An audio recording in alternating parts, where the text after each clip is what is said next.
جی mister Akash, السلام علیکم۔ السلام علیکم۔ وعلیکم السلام حسن علی یاری صاحب، خوش آمدید، سلامتی ہو آپ پر۔ اللہ آپ کو بہت سلامتی دے میرے بھائی۔ Kashif Hussain Akash, director Islamic affair نئی بات media network, new news Lahore رنگ اور نیو اسلامک سے بات کر رہا ہوں۔ Thank you sir for calling, میں Allah bless you, Allah keep you well, Allah آپ کو جزائے خیر دے۔ تھینک یو سر۔ آپ دو جزاک ادھر آتے اللہ۔ ہیں، ایک منٹ میں، اگر میں آپ دونوں کو کیسے لا سکتا ہوں ادھر؟ نہیں، ابھی میں تھوڑی دیر میں اٹھ جاؤں گا۔ یہ علی آصف صاحب ہیں، یہ ہمارے اینکر پرسن ہیں اسلامک افیئر کے، جو ہم ڈیبیٹس کر رہے ہیں اسلام پہ، تو اس جی پہ ڈسکشن کرنے کے لیے آج تھوڑا سا ٹائم جعفر بھائی سے مانگا تھا۔ کافی عرصے سے ہماری پینڈنگ چل رہی تھی میٹنگز، تو میں نے صرف اپنا انٹروڈکشن دینا تھا۔ اب علی آصف بھائی آگے آپ کو ہوسٹ کریں گے سارا۔ جی سر، علی آصف بھائی خیریت سے ہیں انشاءاللہ؟ السلام علیکم۔ السلام علیکم اللہ وعلیکم یاری صاحب، السلام۔ کیسے ہیں؟ Thank you sir, thank you sir for calling, بہت شکریہ آپ کا۔ کے ساتھ انٹرویو کر کے مطلب it's been prestigious day for me کہ میں آپ کا انٹرویو کر رہا ہوں۔ میں کافی عرصے سے آپ کے ڈیبیٹس کو فالو کر رہا ہوں۔ Thank you sir, the owner is mine, بہت شکریہ آپ کا۔ Thank you. اچھا سر، بیفور وی اسٹارٹنگ میں ایک بار چھوٹا سا اس کا انٹرو دوں گا۔ میں آج کیونکہ یہ ڈیبیٹ آج نہیں ہے، آج میں آپ سے پرسنلی انٹرویو کر رہا ہوں، تو اہل تشیع، مکتبہ اہل تشیع کو لے کے جو ڈفرینٹ سوال ہیں لوگوں کے، بس میں آج انہیں پہ بات کروں گا، سنی اوکے، اہل سنت کے، تو بس اس کے اوپر۔ آپ لوگ ادھر ڈیبیٹ کراتے ہیں اپنے آپ کا جو پروجیکٹ ہے، آپ کا جو انسٹیٹیوٹ ہے؟ جی جی جی، ڈیبیٹ جی کرواتے سر، ہیں ہم، بالکل ڈیبیٹ جی سر، کرواتے ہیں۔ اوکے۔ ابھی وہ ریسنٹلی اس کے آیت تطہیر کے حوالے سے بھی ہوئی تھی، وہ شاید آپ تک کلپ پہنچا ہوگا، تو وہ بھی ابھی ریسنٹ ڈیبیٹ ہم نے کری۔ اس کے اوکے علاوہ بھی کافی debate. Okay, thank you sir, بڑی اچھی بات ہے۔ ہاں، عتیق الرحمان نلوی صاحب اور شہباز اصفہانی صاحب کی وہ ڈیبیٹ ہوئی تھی، تو اب بس صحیح، میں نے ان سے بھی انشاءاللہ رابطہ کیا ہے، تو انشاءاللہ امید ہے کہ ایک آپ سے ریکویسٹ کریں گے کہ ہمیں ٹائم دیں۔ انشاءاللہ، جی سر، سر اچھا، اب جی شروع کریں، میں آپ بس کے ذرا تھوڑا سا شروع کریں۔ انٹروڈیوس کروا لوں پھر اوکے جی، السلام علیکم ناظرین، میں علی آصف اور نیو اسلامک کے ایک اور نئے پوڈ کاسٹ کے ساتھ آپ کے ساتھ حاضر ہیں۔ آج میری جو دوسری اسکرین پہ آپ دیکھ رہے ہیں، یہ ایک بہت ہی پریسٹیجیس پرسنالٹی ہیں، اور مجھے آج ان کے ساتھ انٹرویو کا موقع ملا اور مجھے بہت اچھا لگ رہا ہے۔ میں وداؤٹ فردر ڈو میں آپ کو صرف سیدھا انٹروڈیوس کراؤں گا۔ آج ہمارے ساتھ ہیں حسن اللہ یاری صاحب، اور آج کے حوالے سے بتا دوں کہ اہل تشیع کے حوالے سے جو بھی سوالات ہوتے ہیں عام عوام کے، ہم حسن اللہ یاری صاحب سے پوچھیں گے، کیونکہ وہ بہت ہی مدلل طریقے سے ان کو جواب دیتے ہیں۔ Sir, very warm welcome to you in our show. تو میں چاہوں گا پہلے ذرا آپ تھوڑا سا بول لیں اور پھر انشاءاللہ سوالات کا سلسلہ شروع کرتے ہیں۔ جی سر، السلام علیکم، اللہ تعالیٰ آپ کو سلامتی دے۔ Thank you for coming, I am at your service, please go ahead. بس سر ایک منٹ دیجیے گا، میں ذرا موبائل سائلنٹ کر دوں۔ اچھا سر، میں بیسکلی بہت سارے ایسے سوالات ہوتے ہیں جو کہ سوشل میڈیا پہ بھی اور ان پہ ڈیبیٹس بھی ہوتی ہیں۔ میں بس پہلا سوال کہ ایک سوال آتا ہے کچھ مکتبہ فکر سے کہ حضرت رقیہ یعنی کہ حضرت علی کی جو بیٹی ہیں، دختر ہیں، ان کی شادی جو ہے حضرت عمر رضی اللہ تعالیٰ عنہما ان سے ہوئی تھی۔ سر اس بارے میں بتائیے گا ذرا، کیا واقعی حضرت عمر سے حضرت علی کی رقیہ دختر کی نام نہیں شادی ہے ہوئی ان کا، ام کلثوم نام بتایا جاتا ہے۔ تھی؟ جی ہاں، جی جی جی ہاں، تو جی جی وہ شیعہ احادیث میں یہ ہے۔ ابھی شاید وہ ایک ڈیبیٹ بھی ہونے والی ہے ہماری اس مسئلے پر کسی بڑے مولوی سے، تو خلاصہ اگر آپ اس کو دیکھ لیں، جو حضرات دیکھنا چاہتے ہیں، ہمارے یوٹیوب چینل پہ اس سوال کو بہت پوچھا گیا، ہم نے بہت دفعہ جواب دیا کہ ون مومنٹ پلیز، کہ یہ جو بتایا جاتا ہے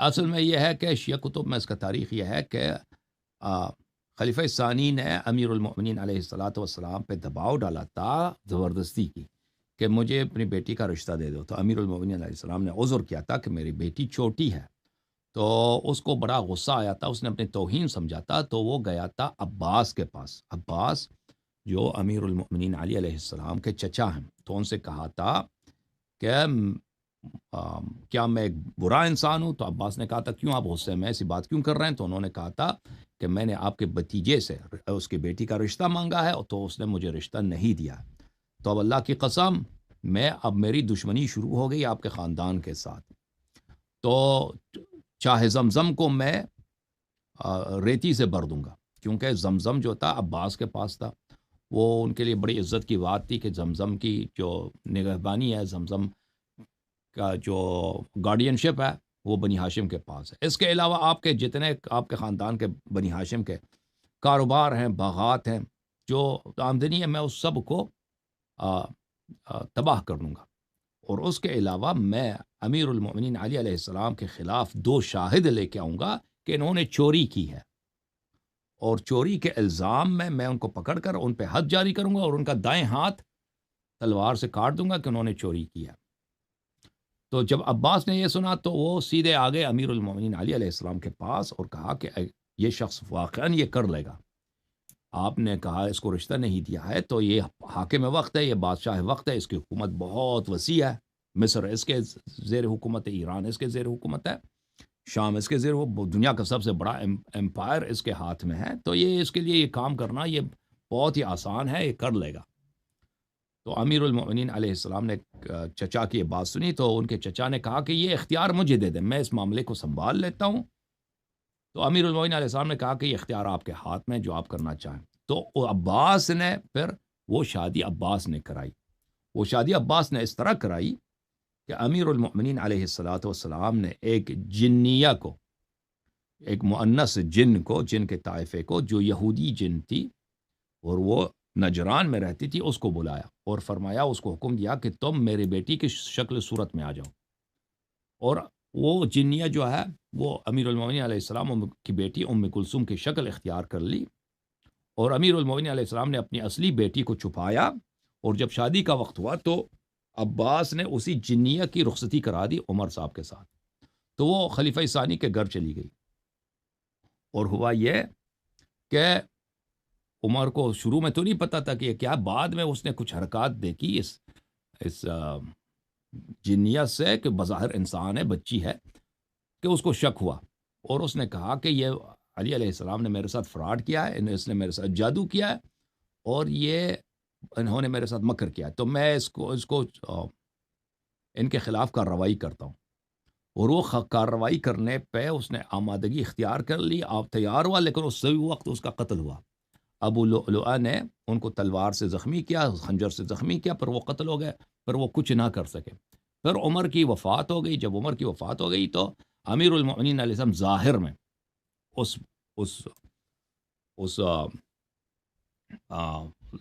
یہودی جن کو، کہ ظاہر میں ان کی بچی، ان کو لے کے آئے ہیں اپنے گھر، وہاں پہ ایک بیٹا بھی پیدا ہوا تھا، وہ عمر کا بیٹا تھا، اور اس یہودی عورت جنیہ کی بیٹا تھا، تو وہ بیٹا تو عمر کے گھر رہا، لیکن اس بظاہر اس بچی کو جو حاصل میں یہودی ہے اس کو اپنے گھر لے کے آئے، اور پھر وہ یہودی جو جنیہ تھی وہ چلی گئی اپنے قوم کے پاس نجران میں، اور پھر امیر المؤمنین علیہ السلام نے اپنے بیٹی کو ظاہر کیا لوگوں کے درمیان، اور لوگ یہ سمجھ رہے تھے کہ اسی بیٹی کی شادی ہوئی تھی، حالانکہ اس بیٹی کی شادی نہیں ہوئی تھی، وہ جنیہ کی ہوئی تھی، اور یہ بات سر میں تھا، یعنی اسرار میں تھا، کسی کو پتہ نہیں تھا، لوگ یہی سمجھ رہے تھے، 150 سال تک یہی سمجھ رہے تھے کہ امیر المؤمنین علیہ السلام کی بیٹی کی شادی ہوئی ہے عمر کے ساتھ۔ تو امام جعفر صادق علیہ السلام کے زمانے میں انہوں نے ظاہر کیا کہ نہیں، ان کی شادی نہیں ہوئی تھی، وہ ایک جنیہ کی شادی ہوئی تھی۔ جی اصل کہانی یہ ہے۔ جی سر بولیں۔ جی اچھا سر، اب ایک اور سوال ہے، وہ سوال حدیث کرتاس کے حوالے سے کیا جاتا ہے جی کہ جب آپ صلی اللہ علیہ وسلم کو نے حکم دیا کہ مجھے قلم اور پیپر لا دو تاکہ میں آپ کے درمیان کچھ ایسا لکھ دوں جس سے آپ یہ کسی بھی قسم کے بہام یا فساد میں نہ پڑے، تو اس کے بارے میں بھی کہا جاتا ہے کہ حضرت عمر رضی اللہ تعالیٰ عنہ نے مشورہ دیا، کچھ لوگ کہتے ہیں کہ نہیں دیا، یعنی کہ پیپر اور قلم نہیں دیا، کچھ لوگ کہتے ہیں کہ مشورہ دیا کہ آپ صلی اللہ علیہ وسلم کی وہ حالت ایسی نہیں ہے کہ آپ کو وہ پیپر دیا جائے، اور اس میں آتا یعنی کہ اس حدیث میں ہے کہ گھر والوں میں اختلاف ہو گیا، کچھ لوگوں نے وہاں پہ صحابہ کا لفظ استعمال کیا، کچھ لوگوں نے کہا کہ اہل بیت میں۔ اب ذرا یہ تھوڑا سا حدیث کرتاس کے نا ذرا وہ بیک گراؤنڈ بتائیے گا، اور دوسری بات یہ ہے کہ اگر امام علی کی خلافت کا اعلان ہو ہی گیا تھا علی کے منہ پہ، تو یہ حدیثی کرتاس میں پھر وہ کیوں لکھنا تھا؟ یہ ذرا سوال ہے، اس کا جواب دیجیے گا۔ دیکھیں، جہاں تک آپ کے آخری سوال کا تعلق ہے وہ یہ ہے کہ اگر ایک چیز کا ایک دفعہ بیان کیا گیا ہو تو اس کو مزید مستحکم کیا جائے، اس پر مزید تحقیق کیا جائے اور اس پہ ایک تحریری اثر، تحریری سند بھی رکھا جائے تو اس میں کوئی حرج نہیں ہے۔ اور کیونکہ مسئلہ امامت و خلافت اتنا اہم مسئلہ ہے اور اسلام میں سب خلافات، سب نزاعات کا جڑ یہی مسئلہ امامت و خلافت ہے، اگر رسول اللہ صلی اللہ علیہ وآلہ وسلم تاکید کے طور پر اسی بات کو تحریراً بھی لکھا دیں تاکہ سب پہ اتمام حجت ہو جائے تو اس میں کوئی حرج، کوئی مشکل نہیں ہے۔ یہ ایک طرف۔ دوسری طرف حدیث قرطاس کا اصل واقعہ یہ ہے کہ رسول اللہ صلی اللہ علیہ وآلہ وسلم کی بیماری جب نہایت شدید تھی، منڈے کو ان کا انتقال ہوا، اس سے کچھ دن پہلے تھرسڈے کو یعنی جمعرات کو ان کے گھر میں صحابہ کا اجتماع تھا، تو انہوں نے حکم دیا کہ قلم و کاغذ لے کے آؤ تاکہ میں ایک ایسی وصیت آپ کو لکھا دوں کہ اس کے بعد تم کبھی گمراہ نہیں ہو جاؤ گے۔ تو یہ رسول اللہ صلی اللہ علیہ وسلم کا حکم ہے، اور رسول اللہ صلی اللہ علیہ وآلہ وسلم ہمیشہ واجب الطاعہ ہیں، ان کا ہر حکم اللہ کے حکم سے ہوتا ہے، اور ان کے حکم کی مخالفت کرنا فسق ہے، فجور ہے یا کفر ہے۔ اور لازمی بات ہے کہ اس وقت اگر رسول صلی اللہ علیہ وآلہ وسلم اپنی نہایت بیماری کی حالت میں کوئی ایسی چیز لکھانا چاہتے ہیں، اور وہ فرماتے ہیں بھی ہیں کہ اس کے بعد تم کبھی گمراہ نہ ہو جاؤ گے، یہ کوئی مفصل تفسیر کی کتاب یا حدیث کی کتاب یا شریعت کی کتاب یا احکام کی کتاب نہیں ہو سکتی، کیونکہ ان کی حالت یہ ہے۔ یہ ایک مختصر بہت ہی اہم جو بات ہے کہ اس سے خلافات کا نزاع ہوگا، اور بعض احادیث میں یہی ہے کہ انہوں نے فرمایا تھا کہ اس کے بعد تم کبھی اختلاف نہیں کرو گے، کہ سب نزاعات کا اس میں خاتمہ ہوگا، بیان کریں گے، اور یہ سوائے امامت و خلافت کے کچھ ہو نہیں سکتا، کیونکہ سب خلافات اور سب نزاعات اور سب بدعات کا جڑ کیا ہے؟ مسئلہ خلافت و امامت میں نزاع اور اس میں اختلاف ہے، اس کا وجہ یہ ہے۔ تو رسول صلی اللہ علیہ وسلم یہ لکھانا چاہتے تھے، لیکن قریش کے افراد جن کی طمع تھی اور جن کی لالچ تھی کہ رسول صلی اللہ علیہ وسلم کے بعد خلافت ہم لیں گے، اور امیر المؤمنین علی علیہ السلام کو اور اہل بیت علیہ السلام کو رسول صلی اللہ علیہ وسلم کے بعد پاور میں اور طاقت میں آنے نہیں دیں گے، ان کو امامت نہیں دینے دیں گے، وہ بخوبی سمجھ گئے، کیونکہ وہ نہایت ذہین تھے اور وہ سمجھ گئے کہ پیغمبر صلی اللہ علیہ وسلم کیا کرنا چاہتے ہیں، تو انہوں نے مخالفت کا آغاز کیا اور رسول صلی اللہ علیہ وسلم کو نہیں لکھنے دیا، اور کہا کہ یہ تو ہذیان کہہ رہے ہیں، اور یہ ہذیان کے الفاظ بخاری میں، مسلم میں موجود ہیں، اور اس کا کہنے والا کہ نبی صلی اللہ علیہ وسلم ہذیان کہہ رہے ہیں، اس گروہ کا لیڈر عمر بن الخطاب تھے، اور انہوں نے یہی الفاظ کہے تھے، اور رسول صلی اللہ علیہ وسلم کے بارگاہ میں انہوں نے جب یہ الفاظ کہے تھے تو گھر میں موجود افراد، اہل بیت سے مراد وہاں پر رسول اللہ صلی اللہ علیہ وآلہ وسلم کے پنجتن پاک اصحاب کساء نہیں ہیں، اس کمرے میں موجود افراد آپس میں ان کا اختلاف شروع ہو گیا تھا، کیونکہ کچھ لوگ کہہ رہے تھے کہ یہ سند لکھائی جائے، نبی صلی اللہ علیہ وسلم جب فرما رہے ہیں تو لکھی جائے، تو دوسری طرف اختلاف کر رہے تھے۔ تو رسول اللہ صلی اللہ علیہ وآلہ وسلم نے جب بخوبی دیکھا کہ اس وقت یہ سند نہیں لکھنے دیں گے، کیونکہ جب انہوں نے کہہ دیا کہ یہ ہذیان کہہ رہے ہیں تو یہ بے احترامی کا انتہا ہے، اور اگر وہ اصرار کریں تو بات لڑائی تک پہنچ جائے گی اور خون یہاں پہ بہیں گے، خانہ جنگی شروع ہوگی، تو انہوں نے ان سب کو وہاں سے نکال دیا، اور جب وہ اور پھر ان کی ملاقات بھی نہیں، اور یہ آخری ملاقات تھی عمر کی رسول صلی اللہ علیہ وسلم کے بعد، کہ ان کو گھر سے اس بے احترامی کی وجہ سے نکال دیا ہے، اور اس کے بعد عمر اور ابو بکر کی کبھی ملاقات نہیں ہوئی رسول اللہ صلی اللہ علیہ وآلہ وسلم سے۔ اس کے بعد جب یہ چلے گئے تھے تو رسول اللہ صلی اللہ علیہ وآلہ وسلم نے اپنے وہ افراد جو امیر المؤمنین علیہ السلام کے محب تھے ان کو بلایا، وہاں پہ بہت سارے افراد تھے، ان میں سلمان تھا، ابو ذر تھے، مقداد تھے، تو وہاں پہ رسول اللہ صلی اللہ علیہ وسلم نے سند لکھایا۔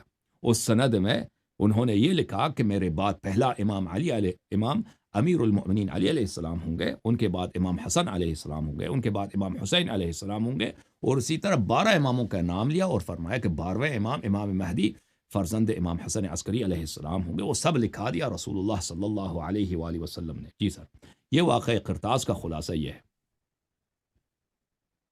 اچھا سر، آپ نے ماشاء اللہ اس کا بہت اچھی بات کی، بس میرا ایک اس میں بس چھوٹا سا سوال ہے کہ قرآن و حدیث سے اس کی سند کن کن کتب میں ہے؟ واقعی کرتاس ہے. واقع شیعہ کو کرتاس تو کا مسلمات میں سے شیعہ اور مخالفین کے درمیان اس میں کوئی نزاع ہی نہیں ہے.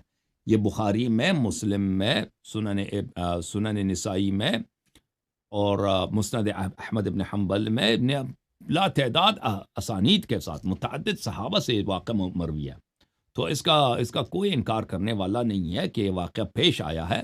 رسول اللہ صلی اللہ علیہ وسلم لکھانا چاہتے تھے، کچھ صحابہ کے گروہ نے لکھنے نہیں دیا ہے، اور رسول اللہ صلی اللہ علیہ وسلم کی توہین کی گئی ہے کہ ان کو کہا گیا کہ ہذیان کہہ رہے ہیں، اور اس گروہ جو مخالف گروہ تھا ان کا لیڈر عمر بن خطاب تھا. یہ مسئلہ غیر قابل انکار ہے. صحیح ترین کتب میں جن میں بخاری اور مسلم بھی شامل ہیں، اور تاریخ طبری وغیرہ میں، تاریخ کامل میں، الکامل میں، یہ بہت سارے اسانید کے ساتھ مذکور ہے. جی سر. اچھا سر، اس کے یعنی ایک تو یہ والا، اور دوسرے اس کی سند کے اس کے بعد جو آپ نے 4 نام بتائی، یہ کن کتب میں ہے؟ یہ جو بعد میں نکالے گئے، اور یہ جو پیغمبر صلی اللہ علیہ وآلہ وسلم نے حدیث لکھا دیا، وصیت لکھا دی، یہ شیعہ کتب میں موجود ہے. کتاب السلیم ابن قیس الہلالی میں موجود ہے. جی ہاں. اچھا سر، اس کے ساتھ ایک اور سوال یہ ہے کہ اس سے پہلے جب یعنی بخاری شریف میں یہ واقعہ کوٹ ہے کہ حضرت عباس اور حضرت علی کی گفتگو، حضرت علی اسلام اللہ علیہ ان کی گفتگو کا ہے یہ لبات کے حضرت عباس اور علی میں بات ہوئی کہ ہم چلتے ہیں آپ صلی اللہ علیہ وسلم کے پاس اور وصیت لکھوا لیتے ہیں ان سے، کیونکہ مجھے پتا، حضرت عباس نے کہا کہ مجھے پتا چل جاتا ہے کہ جب ہاشمیوں پہ وقت نظر آئے تو میں ان کے چہروں سے پہچان لیتا ہوں. اس میں نیچے حضرت علی کی یہ ریمارکس، یہ بخاری میں بھی ہے اور مسلم میں بھی ہے، کہ نیچے کوٹ تھے کہ اگر آپ صلی اللہ علیہ وسلم نے ہمیں خلیفہ نامزد نہ کیا تو یہ لوگ کبھی بھی ہمیں دوبارہ خلافت کی منصب پہ نہیں آنے دیں گے. تو یہ تو اس کے بعد کی بات ہے، حدیث کرتاس کے بعد کی یہ بھی بات ہے کہ آپ حضرت علی ابھی بھی اس چیز کو لے کے شور نہیں تھے. انہوں نے کہا کہ اگر آپ صلی اللہ علیہ وسلم نے نہ لکھا خلافت ہمارے حق میں تو لوگ ہمیں کبھی خلیفہ نہیں چنیں گے. تو یہ حدیث ہم پہ حجت نہیں بنتا، کیونکہ ایک شیعہ حدیث نہیں، یہ ایک جھوٹ ہے. ہمارے نزدیک رسول اللہ صلی اللہ علیہ وآلہ وسلم نے، بلکہ شیعہ مخالفین کے کتب میں بڑا پڑا ہے کہ رسول اللہ صلی اللہ علیہ وآلہ وسلم نے آغاز بعثت سے لے کر حدیث یوم الدار سے لے کر مختلف مراحل میں انہوں نے ہمیشہ بتایا کہ میرے بعد آپ کا خلیفہ، آپ کا ولی اور آپ کا پیشوا امیر المؤمنین علی علیہ السلام ہے. ٹھیک ہے نا. یہ لا تعداد احادیث میں ثابت ہے. علی ولی کل مؤمن من بعد. غدیر خم میں رسول اللہ صلی اللہ علیہ وآلہ وسلم نے اس بات کو بتایا. اور اس سے پہلے کچھ دن پہلے رسول اللہ صلی اللہ علیہ وآلہ وسلم نے یوم عرفہ اپنے خطبہ حجۃ الوداع میں یہ بات بتایا. تو یہ کہنا کہ حضرت امیر المؤمنین علیہ السلام کو شک ہے کہ بھئی پیغمبر مجھے خلافت نہیں دیں گے آخری یوم میں، آخری زندگی میں، اور مجھے نامزد نہیں کریں گے، اس لیے میں اسے نہیں لکھانا چاہتا، یہ ایک بہتان ہے، ایک تہمت ہے، جو اس کے جھوٹ ہونے میں کوئی شک ہی نہیں ہے. کیونکہ جب ایک پیغمبر صلی اللہ علیہ وسلم بار بار تصریح کر چکے تھے کہ میرے بعد امیر المؤمنین علی علیہ السلام امام ہیں، تو اس کی دلیل ہی نہیں بنتی کہ وہ مزید شک کریں. اللہ تعالیٰ آپ کو سلامتی دے. یہ میرے خیال میں میرے بھائی ڈسکنیکٹ ہو گئے ہیں، تو اب چلتے ہیں، دیکھتے ہیں کہ ہمارے آپریٹر بھائی کس کو نامزد کرتے ہیں.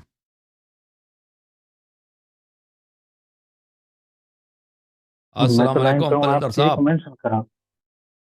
جی وعلیکم قلندر بھائی السلام ورحمۃ. کس کو لے کے آئے؟ اچھا نیکسٹ یہ بھائی صاحب آ گئے، جاوید رانا تھا. وہ دوسرے جو مس موہل تھے وہ ان کو نہیں لینا. جاوید بھائی کو، جاوید بھائی سو رہے ہیں بھائی، جاوید کو چھوڑ دیں. جاوید بھائی سو جاگ گئے ابھی. اٹھ گئے. اٹھ گئے. چلے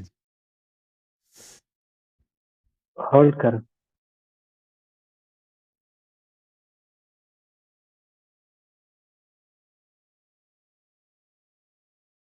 جاوید صاحب السلام علیکم، کیسے ہیں؟ السلام علیکم جی، آپ سنائیں، آپ خیریت سے؟ آغا صاحب ہیں انشاءاللہ، ٹھیک ہیں آپ؟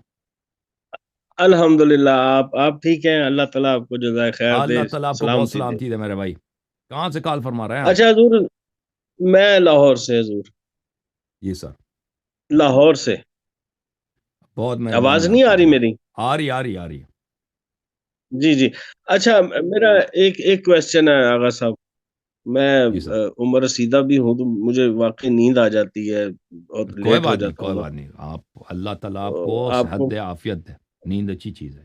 آمین. جی سر. اچھا گزارش یہ ہے کہ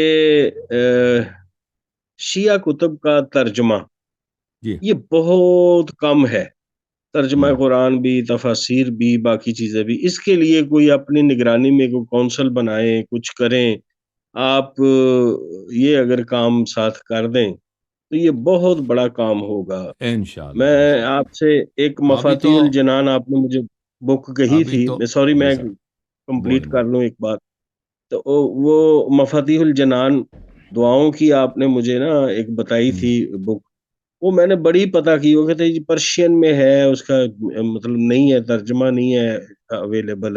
اور اسی طرح اور ایک دو بکس میں نے مانگی تو وہ بھی انہوں نے کہا یار ابھی ترجمہ اس کا نہیں اویلیبل ہے. تو اس پہ کچھ تھوڑا سا آغا صاحب آپ کی توجہ کی ضرورت ہے نہیں میرے خیال مفاتی میں. کے ترجمہ تو بہت ہے بھائی، مفاتی بہت، میرے خیال میں ایک سے زیادہ ترجمہ آپ کو ملنا چاہیے میں نے انشاءاللہ پتہ تبارک و کیا تو وہ تعالی. کہتے ہیں انشاءاللہ جی جی انشاءاللہ اگر ہمارے پاس یہ استطاعت آئی کہ ہم کوئی ایسا گروپ بنائیں کہ کتابوں کا ترجمہ کا آغاز کریں اور میں اس پہ نظر رکھوں، یہ بہت ہاں جی اچھی بات ہے. انشاءاللہ تبارک و تعالی انشاءاللہ. ہاں جی. یہ ضرور کرنا ہے جی. اللہ کی ذات آپ کو انشاءاللہ اس پہ انشاءاللہ. ہمت دے، آپ کو پتہ ہے نا ہمت کہ دے آپ کو. پاکستانی جو شیعہ ہیں ان میں ایک بہت بڑی جی جی تعداد ہے، بہت بڑی تعداد ہے جو میرے خون کے پیاسے ہیں، آپ کو پتہ ہے. اور ہاں باقی جی جو ہیں ہاں جی. باقی جو ہیں وہ صرف واوا کی حد تک، مثلا وہ صرف واوا ہی، وہ چیٹ میں واوا لکھیں گے نا. ہاں ہاں تو اس لیے ہاں جی یہ ہاں جی کام جو آپ بتا رہے ہیں بڑا ضروری ہے، بہت ہی ضروری ہے کہ کتابوں کا صحیح ہاں جی. ترجمہ کیا جائے. اور صرف ترجمہ نہیں کیا صحیح جائے، ترجمہ، اس میں نیچے جو ہے کچھ جہاں پہ ضروری ہو فٹ حاشیہ. نوٹ میں، فٹ نوٹ میں وہاں پہ ہاں جی کچھ وضاحت کی بھی ضرورت ہو تو وہ حاشیہ. وضاحتی حاشیے بھی لکھے جائیں. یہ بہت ہی اہم ہے، جی ضروری ہے. اور جتنے ترجمے ہو چکے ہیں ان پہ نظر ثانی کی ضرورت ہے. تو ایک ایسے کام ہے کہ بالکل. اس کے لیے ایک گروپ کی ضرورت ہے اور اس کے لیے ہاں جی بہت محنت کی ضرورت ہے. لیکن ہم جس قوم کے افراد ہیں نا، یہ قوم ایک سوئی ہوئی قوم ہے. یہ قوم اس ہاں کو نہ جی اپنے مذہب کا اس میں ہیں بعض افراد، وہ مذہب کا درد ہے، وہ خدمت کرنا چاہتے ہیں، وہ یہ کام کرنا چاہتے ہیں. وہ لوگ قلیل ہیں، بہت کم ہیں. ہاں اکثریت صرف تماشائی ہیں. ہاں اکثریت شیعہ ہاں جی. حضرات صرف تماشا دیکھنے والے ہیں. اور آپ خاص کو کر پتہ کے ہے. قرآن پاک کا جو ہے نا آپ کی بالکل نگرانی میں اگر یہ ہو جائے نا ترجمہ اس کا، تو یہ ایک انشاءاللہ بہت بڑا کام ہوگا جی. بہت بڑا قرآن کام ہے، بالکل پاک صحیح سے فرما، شروع کرنا ہے جب بھی کریں. صحیح تو فرما. اس میں قرآن پاک کے ترجموں میں بہت ہیر پھیر کی ہوئی ہے انہوں نے. صحیح فرما. تو اس لیے دیکھیے گا، اللہ تعالیٰ آپ کو ہمت دے. بہت شکریہ، اللہ آپ کو بہت عزت دے. مہربانی. تھینک یو سر، بہت السلام مہربانی، علیکم. بہت اللہ مہربانی. اللہ حافظ. آپ کو واسلام دے. ہماری بہن تشریف لائیں، سحر بہن، میری بہن تشریف لائیں. اوکے جناب.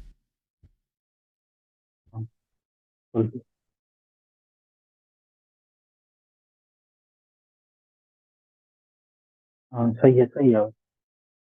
جی السلام سسٹر علیکم. السلام علیکم، کیسی ہیں آپ؟ خیریت سے ہیں؟ وعلیکم، میں ٹھیک ہوں، آپ کیسے ہیں؟ اللہ تعالیٰ کا بڑا احسان ہے. کہاں سے کال کیا آپ نے سسٹر؟ میں نے پاکستان پنڈی بٹیاں سے. بڑی مہربانی آپ کے، حکم کریں، کیا حکم ہے آپ کا؟ پچھلے سیٹرڈے کو بھی کی تھی میں نے کال. جی جی بہن. تو میں اس دفعہ آپ سے کچھ چیزیں پوچھنا چاہتی تھی، جی کچھ موضوع ہیں ان پہ ڈسکس کرنا چاہتی ہوں. یہ جو بول رہے تھے ابھی پہلے کہ بی بی فاطمہ کے ساتھ ایسے نہیں ہوا، یہ جھوٹ بول رہے ہیں، روایت جھوٹی بھی تو ہو سکتی ہے. تو میں یہ پوچھتی ہوں کہ جو 14 معصومین ہیں ان میں سے کس کو قتل نہیں کیا گیا؟ جی ہاں، امام مہدی علیہ السلام حی یرزق ہیں، وہ ان کو بھی قتل کر دیتے ہیں، لیکن وہ پردہ غیبت میں اللہ تعالیٰ نے ان کی حفاظت فرمائی ہے، ان کا ہاتھ ان تک نہیں وہ پہنچتا، وإلا وہ بھی شہید ہو سب جاتے. سب سے جی پہلے نبی پاک کو زہر دیا گیا تو ہم، اس کا لگا دیا کہ وہ پہلے خیبر والا ملا ہوا تھا، وہ دوبارہ اثر کر گیا، اس کی وجہ سے ہو گیا. چلیں یہ ہم، بھی چھپ گیا. بی بی فاطمہ کا اب دیکھیں آپ، ایک بات اتنی سی بندہ امیجن کر لینا کہ 18 سال کی ایج وہ کتنی ہوتی ہے، کوئی بوڑھا آدمی تو نہیں ہوتا. صحیح ہے. جیسا کہ نبی پاک نے بتایا تھا کہ فاطمہ تم سب سے پہلے مجھے آ کے ملو گی، تو نبی کی وفات کے 3 مہینے بعد ہی بی بی فاطمہ دنیا سے کیوں چلی گئیں؟ اس پہ تو شیعہ بھی ایگری ہیں، سنی بھی ایگری ہیں، یہ تو مانتے ہیں نا کہ بی بی فاطمہ اتنی دیر میں دنیا سے چلی گئی. صحیح فرما رہے ہیں آپ، بالکل بالکل. اللہ نہیں کو ہے نا جزائے اس خیر۔ طرح. اچھا، اور بیماری وہ تو سب کو پتہ ہی ہے، کیا ان کے ساتھ سلوک کیا گیا. دوسرے نمبر پہ بولتے ہیں کہ جو ابو بکر ہے وہ حضرت علی کا امام ہے، حضرت علی ان کی امامت میں نماز پڑھتے تھے. تو مجھے یہ بتائیں، اکثر وہ روایت ملتی ہے کہ مولا علی جب بھی گھر جاتے تھے وہ بی بی کو بتاتے تھے کہ سیدہ علی کے سلام کا کوئی جواب بھی نہیں دیتا. یہ بات جی صحیح ٹھیک ہے یا فرمایا غلط ہے؟ جی اگر سے وہ ان کے کیوں پیچھے نماز ادا کرتے نہیں، تھے تو وہ کیوں علی کی جی بات کسی ہمارے سلام کا بھی حدیث میں جواب نہیں ہے کہ دینا؟ ان کے پیچھے اہل بیت علیہ السلام نے نماز پڑھی ہے، صحیح ہے، یہ کسی ہمارے حدیث میں نہیں ہے۔ نہیں، میں یہ بس بتا رہی ہوں، جو ہمیں جھوٹ بتایا جاتا ہے نا، جھوٹ بولا جاتا ہے، میں اس کی بات کر رہی ہوں. صحیح اچھا، ہے، آگے آ جاتے ہیں امام حسن کے ساتھ. چلو، شیعہ جھوٹ بول رہے چلیں ہوں آپ گے نبی الحمدللہ، اللہ پاک آپ کا. کو عزت دے سسٹر، اللہ آپ کو سلامتی دے، میرے لائق کوئی خدمت کوئی سوال ہے؟ جی بالکل. اللہ تعالیٰ آپ کو عزت دے، آپ نے کلمہ پڑھا، آپ شیعہ ہو گئی ہیں، اللہ تعالیٰ آپ کو مزید ایمان عطا فرمائے۔ ہمارے علاقے اگر کوئی سوال ہے تو حکم کریں۔ میرا سوال ایک اور تھا، وہ یہ تھا کہ جب اہل بیت کو قید کیا ہم، گیا تھا، کربلا سے اسیر کیا گیا، ہم۔ تو یہ جو باقی لوگ ہیں مدینے والے، ان سب نے کیوں نہ ان کو رہا کروایا، ان کو اللہ قید آپ کو میں کیوں سلامتی دے، رہنے اللہ آپ کو دیا؟ عزت دے، تھینک یو سسٹر، میں اللہ بلیس یو۔ آج جو ہے نا، آج کیا کیا ہے؟ آج شب ولادت ہے حضرت فاطمہ الزہرا سلام اللہ علیہا کی، تو آج وہ غم کا دن نہیں ہے، آج خوشی کا دن ہے۔ تو ہمارے پاس علی بھائی آئے ہیں، علی بھائی کو لیتے ہیں کیونکہ ڈسکنیکٹ ہو گئے تھے۔ جی علی بھائی واپس آ گئے. جی سر۔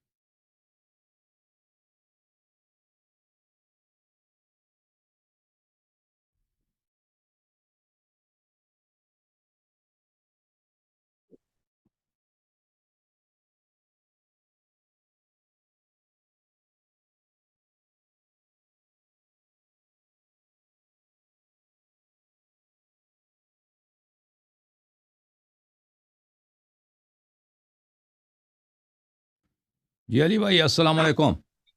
السلام علیکم علیہ صاحب، کیسے ہیں؟ اچھا، وہ اللہ کا بات ہی احسان ہے، بیچ میں تھینک یو سے سر۔ منقطع ہو گئی. جی آپ سر، بہت تھینک بہتر ہے، یو آپ کا تھینک یو کنیکشن اب بہت بہتر ہے، کوالٹی ویڈیو بھی آپ کا بہت بہتر ہے۔ Thank you thank you thank you. جی سر، اچھا، وہ بات بیچ میں منقطع ہو گئی کہ میں نے آپ کو جی بخاری سر، شریف کا وہ ریفرنس کوٹ کیا تھا کہ صحیح۔ یہ کرتاس والے واقعے کے بعد کی جو بات ہے کہ حضرت عباس اور حضرت علی میں جو ڈائلوگ ہو رہے تھے کہ ہم لکھوا لیتے ہیں کہ خلافت آپ صلی اللہ علیہ وسلم کس کے نام خلافت لکھتے ہیں، تو حضرت علی نے اس میں تو کیٹیگوریکلی منع کر دیا کہ اگر آپ صلی اللہ علیہ وسلم نے ہمارے حق میں خلافت نہ لکھی تو پھر یہ امت ہمیں کبھی بھی خلیفہ نامزد نہیں کرے گی. تو عرض یہ ہے، بخاری شریف. عرض یہ ہے جی کہ نبی صلی اللہ علیہ وسلم جو بھی لکھانا چاہتے تھے، ٹھیک ہے نا، جو بھی لکھانا ان کا حق بنتا ہے، اور امت کا فریضہ بنتا ہے کہ ان کی مخالفت نہ کریں، ان کو لکھنے کا، اگر وہ کہتے ہیں کہ قلم کاغذ لے کے آؤ میں لکھانا چاہتا ہوں، تو ان کی حکم کو نافذ کریں، ان کی اطاعت کریں، قلم کاغذ لے کے آئیں، اور جو بھی وہ فرمانا چاہتے ہیں ان کو وہ حرف بحرف لکھ دیں اور اس کی حفاظت کریں آگے والی نسلوں کی طرف، ٹھیک ہے نا، یہ نہ کہہ دیں کہ بھئی یہ تو ہذیان کہہ رہا ہے، ٹھیک ہے نا، جو بھی لکھانا چاہتے تھے۔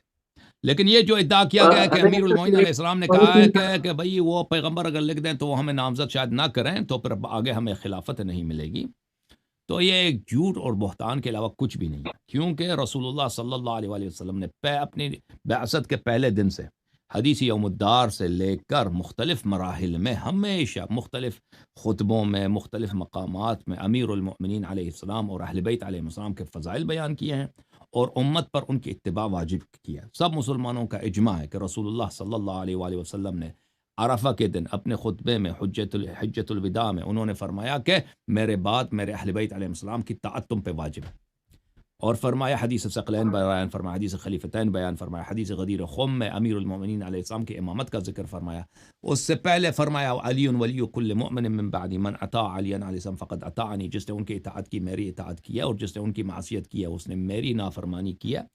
تو جب پیغمبر صلی اللہ علیہ وآلہ وسلم نے بار بار سب مسلمانوں پر اپنے حیات میں امیر المؤمنین علیہ السلام کی طاعت کو واجب فرمایا، انت منی بمنزلۃ ہارون و من موسیٰ فرمایا، تو یہ کیسے ہو سکتا ہے کہ پھر امیر المومنین علیہ السلام اس بات کا احتمال دے دیں، شک کریں کہ شاید وہ ہمیں نامزد نہ کریں؟ تو یہ ایک سوائے ایک جھوٹ اور بہتان کے ان کے ذات اقدس پہ اس کے علاوہ کچھ بھی نہیں ہے۔ جی سر۔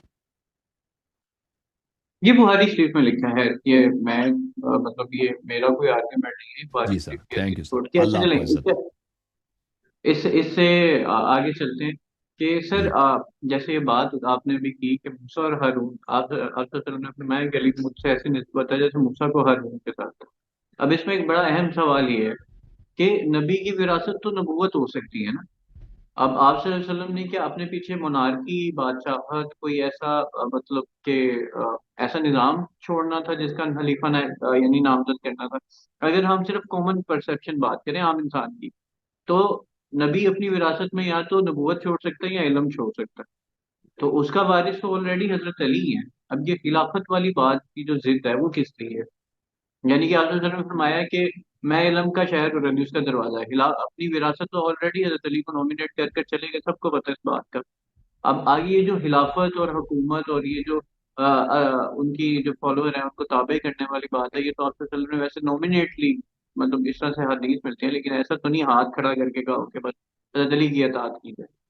یہ والی بات ذرا اس پہ ذرا وہ تو فرمائیے۔ عرض یہ ہے کہ نبی کریم صلی اللہ علیہ وآلہ وسلم جس طرح نبی تھے، رسول تھے، اور ان کے بعد کوئی نبی نہیں ہے، رسول نہیں ہے، ان کے وفات کے ساتھ وحی کا سلسلہ منقطع ہو گیا، لیکن صرف ان کا یہ پوزیشن نہیں تھا کہ وہ صرف ایک رسول اور نبی ہیں، وہ رسول اور نبی کے ہونے کے علاوہ وہ مسلمانوں کے قائد بھی تھے، مسلمانوں کے لیڈر بھی تھے۔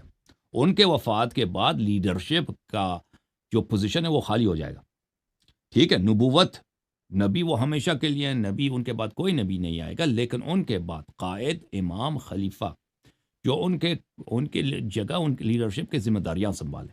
نبی کریم صلی اللہ علیہ وآلہ وسلم کی لیڈرشپ کیسے تھی کہ وہ مسلمانوں کے ریلیجس لیڈر بھی تھے، مسلمانوں کے پولیٹیکل لیڈر بھی تھے، اور مسلمانوں کے مختلف زندگی کے ہر حصے میں ان کا وہ مسلمانوں کے گائیڈ تھے، مسلمانوں کے قائد تھے۔ تو جب وہ دنیا سے چلے جائیں گے تو یہ پوزیشن خالی رہ جائے گا۔ تو اسی لیے اس میں کوئی نزاع ہی نہیں ہے، سب مسلمان کہتے ہیں کہ نبی صلی اللہ علیہ وآلہ وسلم کے بعد امام کی ضرورت ہے۔ یہ امام کون ہے؟ کیا رسول اللہ صلی اللہ علیہ وسلم کا کوئی ارشاد ہے کہ انہوں نے اس کے متعلق گائیڈنس دی، ڈائریکشنز دی، انسٹرکشنز دی کہ میرے بعد امام کون ہوگا؟ کیونکہ یہ پوزیشن جو ہے نبی صلی اللہ علیہ وسلم کے بعد جو بھی مسلمانوں کا گائیڈ ہوگا، یہ ایک نہایت ہی اہم، کریٹیکل اور نہایت ہی سپریم امپورٹنس کا حامل ہے۔ تو یہ ہو ہی نہیں سکتا کہ رسول صلی اللہ علیہ وسلم کا اس کے متعلق کوئی انسٹرکشنز نہ ہوں، حالانکہ ہمارے بھائی اہل سنت کہتے ہیں کہ اس کو کوئی وہ دنیا سے چلے گئے، کچھ بتایا ہی نہیں ہے کہ کسی ان کے بعد امت کو کیا کرنا، نہ کوئی خلیفہ بتایا کہ کوئی خلیفہ بن جائے، نہ خلیفہ بنانے کا طریقہ بتایا، اور وہ چلے گئے۔ یہ بات ناممکن ہے، امپاسبل ہے۔ اگر مسلم میں اور بخاری دونوں میں یہ حدیث موجود ہے کہ وفات سے پہلے عبداللہ ابن عمر اپنے والد کے پاس چلے گئے تھے اور کہا تھا کہ میں نے سنا کہ آپ اپنے بعد کسی کو جانشین تعین نہیں کرنا چاہتے، تو اگر آپ کے پاس کوئی چرواہا ہو، چرواہا کے پاس کچھ بکریاں ہیں، کچھ جانور ہیں صحرا میں، اور وہ صحرا میں ان کو چھوڑ کے چلا جائے اور وہاں اپنی جگہ پہ کسی کو چرواہے کا ذمہ داریاں نہ دے دے، تو آپ کہیں گے کہ اس نے ان جانوروں کو ضائع کیا، اس کو ہلاک کیا، اس نے خیانت کی اس کام میں۔ تو مسلمانوں کی جو ہے، مسلمانوں کے قیادت کا جو مسئلہ ہے، یہ تو اس سے زیادہ اہم ہے۔ آپ کیسے اپنے بعد کسی کو اپنا جانشین نہیں بنا سکتے؟ تو اسی لیے عمر نے اپنے بعد ایک کمیٹی بنائی 6 آدمی کی، جو شورا ہے، جو تاریخ میں مشہور ہے۔ عرض یہ ہے کہ یہ انہوں نے خود اپنی کتابوں میں اقرار کیا ہے کہ اگر ایک چرواہا یہ کام کرے کہ اپنے بعد کسی کو یعنی اپنے جانور کسی کی ذمہ داری، جانوروں کی ذمہ داری، بکریوں کی ذمہ داری کسی کو نہ سونپے، تو اس نے اپنے جانوروں کے ساتھ غداری کی ہے اور جانوروں کے مالک کے ساتھ غداری کی ہے۔ اسی فعل کو ہمارے بھائی اہل سنت حضرت رسول صلی اللہ علیہ وآلہ وسلم اللہ تعالیٰ سے نسبت دیتے ہیں کہ رسول اللہ صلی اللہ علیہ وسلم کا وہ انتقال ہو گیا ہے، انہوں نے نہ اپنے بعد کسی کو امام تعین کیا اور نہ یہ انسٹرکشن دیا ہے کہ بھائی میں تعین نہیں کرتا، تم تعین کرو، بھائی تم اپنے طریقے سے جس کو بنانا ہے تم نے بنا لو، یہ بھی نہیں بتایا۔ اور اس امت کو ایک حیرت میں، ایک تاریکی میں اور ایک ابہام میں رکھا ہے جو ابھی تک چل رہا ہے۔ اس نے احادیث کو نظر انداز کرتے ہیں کہ رسول اللہ صلی اللہ علیہ وسلم نے حقیقتاً بولا کہ میرے بعد میرا امام کون ہے، بولا کہ میرے علی خلیفتی فی کل مؤمن من بعدی، یہ صحیح حدیث ہے، ابن ابی عاصم نے اپنی کتاب السنہ میں نقل کیا، اور فرمایا کہ انت منی بمنزلت ہارون من موسیٰ من اطاع علی علیہ السلام فقد اطاعنی۔ تو یہ سب احادیث کو نظر انداز کر کے یہ کہنا کہ انہوں نے کسی کو تعین نہیں کیا، یہ ایک نادرست بات ہے۔ جی میرے بھائی، اللہ تعالیٰ آپ کو سلامتی دے۔ اس کے آگے بس میرا اس سے آگے یہی سوال ہے کہ دیکھیں، خلافت کا تو شرعی نظام بن چکا ہے نا، حضرت عمر کے بیٹے یہ سوال کر سکتے ہیں کہ اگر آپ اپنے والد کو نومینیٹ نہ کریں تو ایسے ہی ہے کہ آپ نے اپنی ساری زندگی کی محنت ضائع کی۔ ان کا ایک شرعی نظام ہے، انہوں نے نومینیٹ کر لیا لوگوں کو، انہوں نے بتا دیا کہ کون کون ہو گے نومینیٹ۔ پھر میرا سوال واپس ادھر ہی آئے گا کہ کیا نبی نومینیٹ کر سکتا ہے نبوت کے لیے، یا مطلب نبی تو اور اس سے پہلے کیا کسی نبی نے ایسے کبھی نومینیٹ کیا کہ میرے بعد یہ میرا نائب ہوگا یا یہ خلافت؟ جیسے دو، ابھی تو 3 بڑی شریعتیں ہیں نا حضرت داؤد کی، یعنی کہ ابھی 2 بڑی قومیں ہیں، یہودی اور عیسائی۔ ان میں سے کیا آپ کو ابھی ملتا ہے کہ کسی کو نومینیٹ کیا ہو حضرت موسیٰ نے؟ کیونکہ حضرت ہارون تو زندگی میں وفات پا گئے تھے، حضرت موسیٰ نے اس کے بعد نومینیٹ کیا، حضرت داؤد کے بیٹے حضرت سلیمان تھے، لیکن کیا اس طرح سے آگے نومینیٹ کر کے گئے ہوں کہ میرے بھائی یہی ساری دیکھے گا؟ وہ تو اللہ سے دعا کی حضرت سلیمان نے کہ داؤد بن جائے، حضرت داؤد نے کہ حضرت سلیمان بن جائے، اللہ نے قبول کر لی۔ تو یہ ذرا بتائیے گا، کیونکہ فرق ہے نا، انبیاء کی ایک تاریخ پیراڈائم میں ہے نبوت کا، کی ایک تاریخ میں جتنے ان کے وارثین ہیں، جتنے ان کے اوصیاء ہیں، انہوں نے اللہ کے حکم سے ان کو بیان کیا لوگوں کو کہ میرے بعد کون نبی آئے گا، میرے بعد کون امام ہوگا، کون میرا جانشین ہوگا۔ تو یہ جو آپ فرما رہے ہیں کہ کوئی نبی دنیا سے چلا جائے، بتایا نہیں ہے کہ وہ امت اس کے بعد اختلاف کرے اور پتہ نہ ہو کہ ان کا امام کون ہے۔ یہ ایک نہایت، جیسے میں نے عرض کیا نا، آپ خود کہہ رہے ہیں کہ حضرت عمر نے ایک شرعی طریقہ بیان کیا، بالکل غلط بات ہے۔ شریعت نبی کریم صلی اللہ علیہ وسلم کر سکتے ہیں، ایک کام جو نبی صلی اللہ علیہ وسلم نہیں کر سکتا وہ عمر کیسے کر سکتا، ابو بکر کیسے کر سکتا؟ ٹھیک ہے نا؟ نہیں، اللہ ایسے میں نے شرعی نظام کی بات کی، شرعی نہیں شرعی، یعنی کہ وہ جو شورا کا نظام ہے جس میں یہ شورائي شریعت میں یا کسی نے اپنے سے بنایا، ٹھیک ہے نا؟ اگر نبی صلی اللہ علیہ وسلم کے حکم سے نہیں ہے، نبی صلی اللہ، اگر شورا ہے، مشورے سے ہم نے بنانا ہے، تو 6 آدمی کہاں سے آ گئے؟ پوری اگر مشورہ کرنا ہے تو پوری امت کو کیا ہوگا؟ دوسرے مسلمان نہیں ہیں، دوسرے صحابہ نہیں ہیں، دوسرے فاسق ہیں، فاجر ہیں، دوسرے کیوں محروم ہیں؟ اور پھر کب رسول اللہ صلی اللہ علیہ وسلم نے بولا کہ میرے بعد آپ شورائی ایک نظام بنائیں؟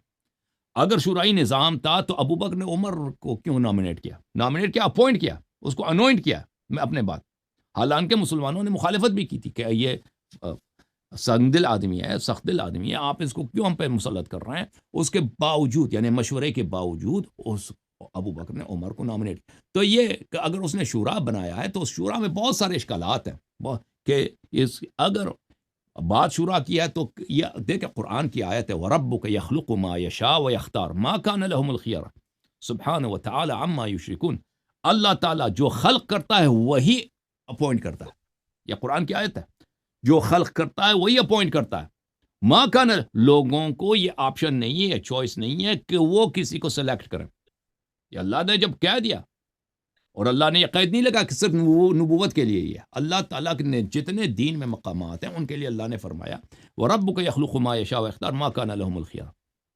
اور خود ان کے صحیح سیرے کی کتابوں میں یہ روایت موجود ہے کہ رسول کریم صلی اللہ علیہ وآلہ وسلم جب تبلیغ دین کے لیے طائف گئے تھے تو طائف کے لوگوں نے جب ان کو دیکھا کہ یہ کتنے بلیغ انسان ہیں، کتنے فصیح انسان ہیں، اور ان کا اخلاق جب دیکھا کہ ان کا اخلاق کتنا پیارا ہے اور کتنے حکیم ہیں، اور ان کی باتیں جب طائف والوں نے سنی کہ یہ کہتے ہیں کہ آپ لوگ ایک اللہ کی طرف آ جائیں، یہ بت پرستی جو ہے یہ باطل ہے، یہ سب خدا نہیں ہو سکتے، اور لوگوں کو زنا ترک کرنے کے لیے کہا، اللہ سے ڈرنے کے متعلق کہا۔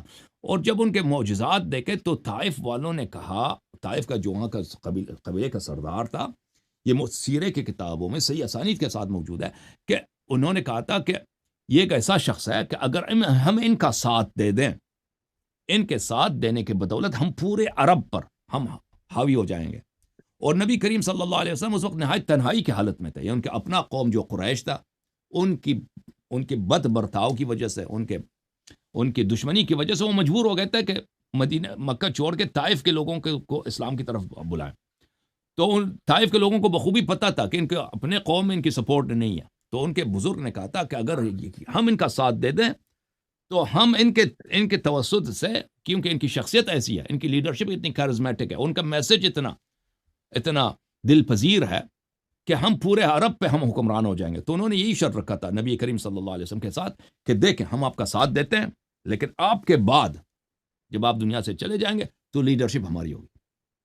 تو نبی کریم صلی اللہ علیہ وسلم نے ان سے یہی کہا تھا الامر الی اللہ یضعہ الی من یشاء، یہ میرے اختیار میں نہیں ہے کہ آپ میرے بعد میں کسی کو آپ کو وعدہ کروں کہ امامت، یہ اللہ کے ہاتھ میں.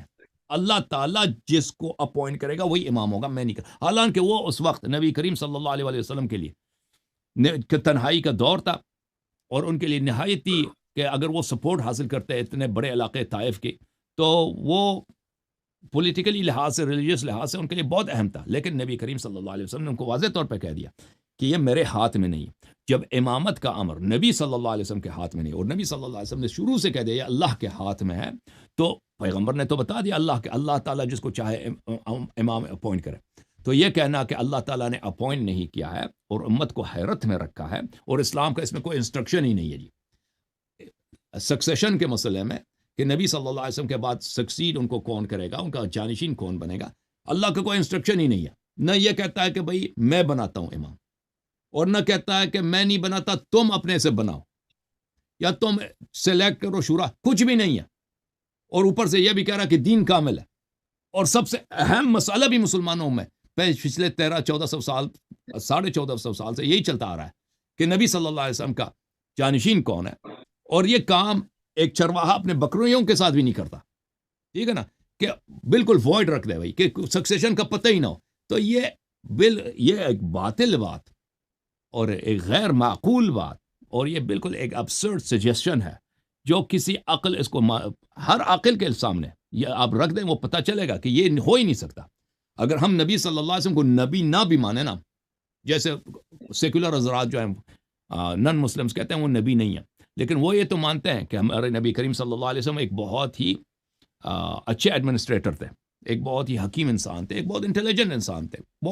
وہ سکسیڈ کر گئے کہ عرب کے معاشرے پہ وہ حاوی ہو گئے، اپنے دین کو، دوسرے ادیان کو انہوں نے سب کو عرب سے نکال دیا، اور اپنے دین کو انہوں نے وہاں پر کم مدت میں، صرف 23 سال کی مدت میں انہوں نے ایک نئے دین کو پورے جزیرۃ العرب پہ انہوں نے مسلط کر دیا اور حاکم بنا دیا. وہ سب یہ مانتے ہیں. تو ایک عاقل شخص کیسے کر سکتا ہے کہ اس کے اتنے محنت کی، ہم نبی نہ بھی ہونا صرف دنیائی لحاظ سے دیکھیں کہ ان کے وفات کے بعد اس کا اپنا کوئی اس مسئلے پہ، ہر مسئلے پہ انسٹرکشن ہے. جوتے کیسے پہنو اس پہ انسٹرکشن ہے، باتھ روم چلے جاؤ اس کے انسٹرکشن ہے. سب سے جو اہم مسئلہ جس پوری ڈیپینڈ کرتا ہے اسلام کے فیوچر کا، اس پہ اس کا کوئی اپنا گائیڈنس نہ ہو، اس پہ اپنا کوئی رائے نہ ہو، فرمان نہ ہو، یہ ہو ہی نہیں سکتا کسی لحاظ سے بھی. جی سر بولیں. اچھا سر، میرا یہ اگلا سوال یہ ہے کہ آپ نے مسئلے بڑے اچھے طریقے سے جو ہے یہ مسئلہ سمجھایا، لیکن ایک سوال ہے میرا. اسلام سے پہلے یہ جو عرب تھے یہ بھی نسل پرست قوم ہی تھی، یعنی اپنے بڑوں کو اتنا بڑا بناتے تھے کہ انہوں نے تو خدا کی بیٹیاں بنا دیا، وہ لات عزر بنا. آپ صلی اللہ علیہ وسلم نے اب یعنی کہ آپ کے مطلب اگر LTQ کا مطلب فکر دیکھا جائے، وہ کہتے ہیں کہ نبی پیدائش سے ہے، لیکن جب باقاعدہ طریقے سے اسلامی ترویج یا تبلیغ شروع کی تو اس کے 23 سال کے اندر آپ صلی اللہ علیہ وسلم کا سب سے جو بڑا نسب العین تھا، عربی اجمی سب برابر ہے. تقویٰ وہ معیار ہے جس پہ آپ مطلب افضلیت رکھیں گے یا ابتریت رکھیں گے، ٹھیک ہے. اس میں پھر آپ صلی اللہ علیہ وسلم نے کلاسیفیکیشن بھی کی، بدری اور بعد والے، اور اس کے بعد فتح مکہ کے بعد والے، پہلے والے، یعنی کہ جو پہلے آتا گیا جو جتنا افضل ہے وہ اتنا ہی بڑا، یعنی کہ اس کا اتنا ہی رتبہ ہے. اب جو اتنی ساری 23 سال کی جو آپ صلی اللہ علیہ وسلم کی جدوجہد رہی، یہ کاسٹ سسٹم، یہ فیملی، یعنی کہ یہ حسب نسب توڑنے کی، تو میرا سوال یہ ہے کہ آپ صلی اللہ علیہ وسلم پردہ فرماتے ساتھ ہی یہ کہیں گے کہ یہی حسب نسب چلے گا؟ تو میرے بھائی ہم تو حسب نسب کے لحاظ سے ہم تو نہیں کہتے کہ جو دیکھیں یہ بہت مشہور کیا گیا ہے بالخصوص ویسٹ میں کہ شیعہ یہ کہتے ہیں کہ امام نبی صلی اللہ علیہ وسلم کی نسل سے ہونے چاہیے. کرائیٹیریا نسل پرستی ہے. کرائیٹیریا نسل پرستی نہیں، کرائیٹیریا عصمت ہے. کرائیٹیریا یہ ہے کہ جو نبی صلی اللہ علیہ وسلم کے سیٹ پہ بیٹھے گا، جو نبی صلی اللہ علیہ وسلم کی جگہ اس کے فرائض انجام دے گا، اس کے پاس نبی صلی اللہ علیہ وسلم جیسے صفات ہونی چاہیے.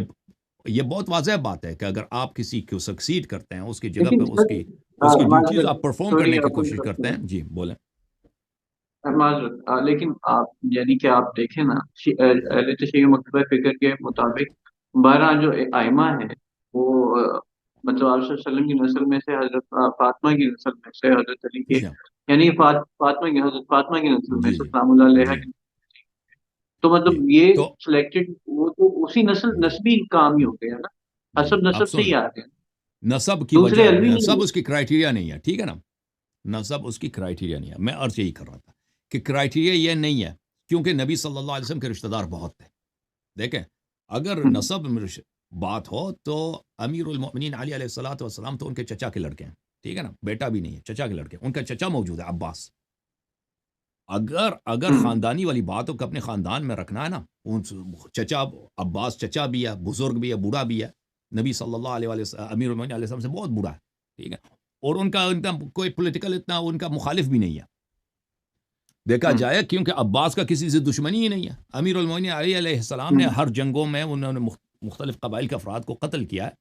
عباس نے تو کسی کو قتل ہی نہیں کیا. عباس تو ایک بالکل کنٹروورشل شخص ہی نہیں ہے. اگر یہ بات ہوتی کہ اپنے خاندان میں رکھنا ہے تو نبی صلی اللہ علیہ وسلم کو چاہیے تھا کہ عباس کو نامنیٹ کر دے اور کہہ دیتے کہ بھئی یہ میرے چچا ہیں، ہمارے خاندان میں رہنا ہے. یہ بات ہے، نبی کریم صلی اللہ علیہ وسلم نے نہیں بولا. دیکھیں امامت کس چیز کا کس چیز کا تابع ہے، اس کا جو کرائٹیریا ہے وہ کیا ہے؟ کرائٹیریا یہ ہے کہ دنیا سے کون جا رہا ہے؟ نبی کریم صلی اللہ علیہ وسلم جا رہا ہے. جو شخص آئے گا اس کو سکسیڈ کرے گا، اس کی جگہ اس کے فرائض کو انجام دے گا، تو اس میں وہی کوالٹیز ہونے چاہیے جو نبی صلی اللہ علیہ وسلم میں تھے، ٹھیک ہے نا. اگر نبی صلی اللہ علیہ وسلم معصوم ہے تو اس کے جانشین کو معصوم ہونا ہوگا. نبی کریم صلی اللہ علیہ وسلم کے پاس علم ہے، اس کے پاس جہل نہیں ہے، اس کے پاس ہر چیز سوال کریں وہ نبی صلی اللہ علیہ وسلم کے پاس ہے، اس کا جواب ہے. تو نبی صلی اللہ علیہ وسلم نے اپنے علم کس کو دی ہے؟ اس کے پاس یہ وہی علم جو نبی صلی اللہ علیہ وسلم کے پاس تھا اس کے پاس ہونی چاہیے، تاکہ وہ امت کو کسی شخص کو گمراہ نہ کرے. ہر فرد کو چاہے جن میں سے ہو چاہے انس میں سے ہو سوال کرے تو اس کا صحیح جواب دے دے. تو یہ جو بات، اور بقیہ خصال میں بقیہ خصلتوں میں سے سب سے بہتر ہونا چاہیے. اگر لیڈر جو ہے، لیڈر جو امام ہے جو سب سے آگے ہوتا ہے، وہ دوسروں سے بہتر ہونے چاہیے، ہر چیز میں بہتر ہونے چاہیے. دیکھیں اب جہاں تک نسب کی بات ہے، دیکھیں نسب میں بھی نبی صلی اللہ علیہ وسلم، نسب میں پورے مسلمانوں کا اجماع ہے کہ نسب میں، اور نبی صلی اللہ علیہ وسلم کی حدیث ہے کہ اللہ تعالیٰ نے مجھے بہترین خاندان میں پیدا کیا ہے، اور مجھے حضرت آدم علیہ السلام کے بعد ہمیشہ جو 2 شق ہوئے ہیں اس کے بیٹے ہوئے ہیں، تو ہر نسل میں میرا نور بہترین افراد کے پشت میں رہا ہے. نسب کے لحاظ سے بھی دیکھیں تو نبی کریم صلی اللہ علیہ وسلم جیسا نسب ہونا چاہیے وہ شخص جو اس کو سکسیڈ کرے گا. یہ ان کے کرائٹیریا میں سے ایک کرائٹیریا ہے، سب فل کرائٹیریا نہیں ہے. تو شیعہ بالکل یہ بات نہیں کہتا ہے کہ نسب کی وجہ سے، اور کیونکہ امیر المومنین علیہ السلام کے بہت سارے بیٹے تھے، ائمہ طاہرین امام حسن علیہ السلام کے بہت سارے بیٹے تھے، امام حسین علیہ السلام کے کئی بیٹے تھے، امام زین العابدین علیہ السلام کے کئی بیٹے تھے. ہم تو یہ نہیں کہتے کہ ہر ایک امام ہے، وہ تو زیدیہ کا قول ہے. ہم یہ کہتے ہیں جس کو اللہ نے اپوائنٹ کیا ہے، جس کو اللہ نے اپوائنٹ کیا ہے. اللہ کس بنیاد پہ اپوائنٹ کرتا ہے؟ اللہ اپوائنٹ کرتا ہے علم کے اعتبار پر، جس کو نبی صلی اللہ علیہ وسلم کے علم ملی ہے، اور عصمت کے بنا پر، جو کبھی کسی کو گمراہ نہیں کرتا. عصمت کا کیا مطلب ہے؟ کبھی وہ مسٹیک اور ایرر اور خطا نہیں کرتا. ہمیشہ اس کی ہر بات، اس کی ہر انسٹرکشن اور اس کا ہر ایکشن صحیح ہوتا ہے.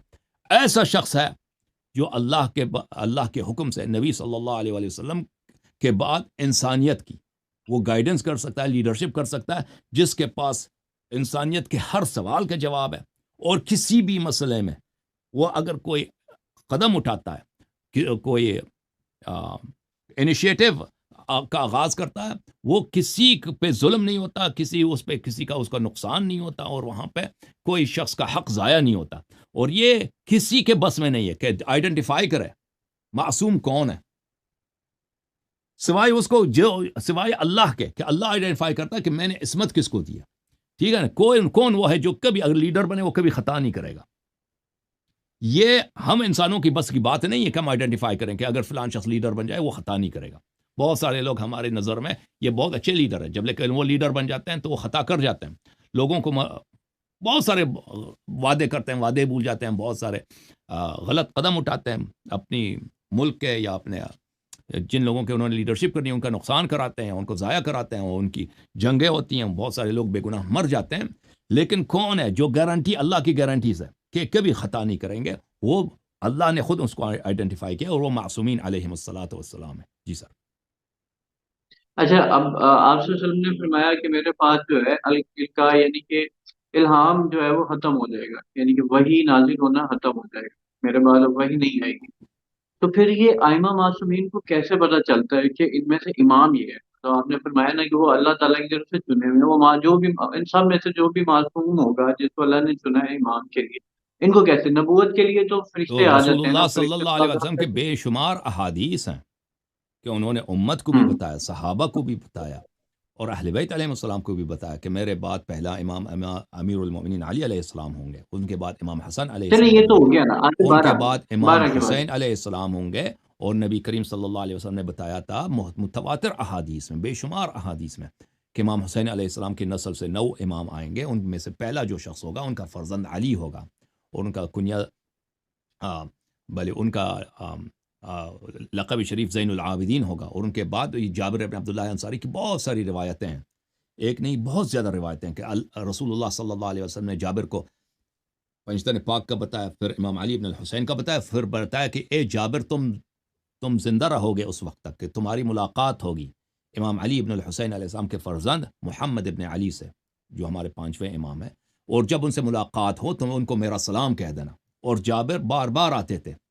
امام محمد باقر علیہ الصلوۃ والسلام نوجوان تھے، چھوٹے تھے، ان کے بارگاہ میں آتے تھے اور ہمیشہ کہتے تھے کہ رسول اللہ صلی اللہ علیہ وسلم نے آپ کو سلام بھیجا ہے. تو امام محمد باقر علیہ السلام رسول کا جواب دیتے تھے اور جابر کو دعا دیتے.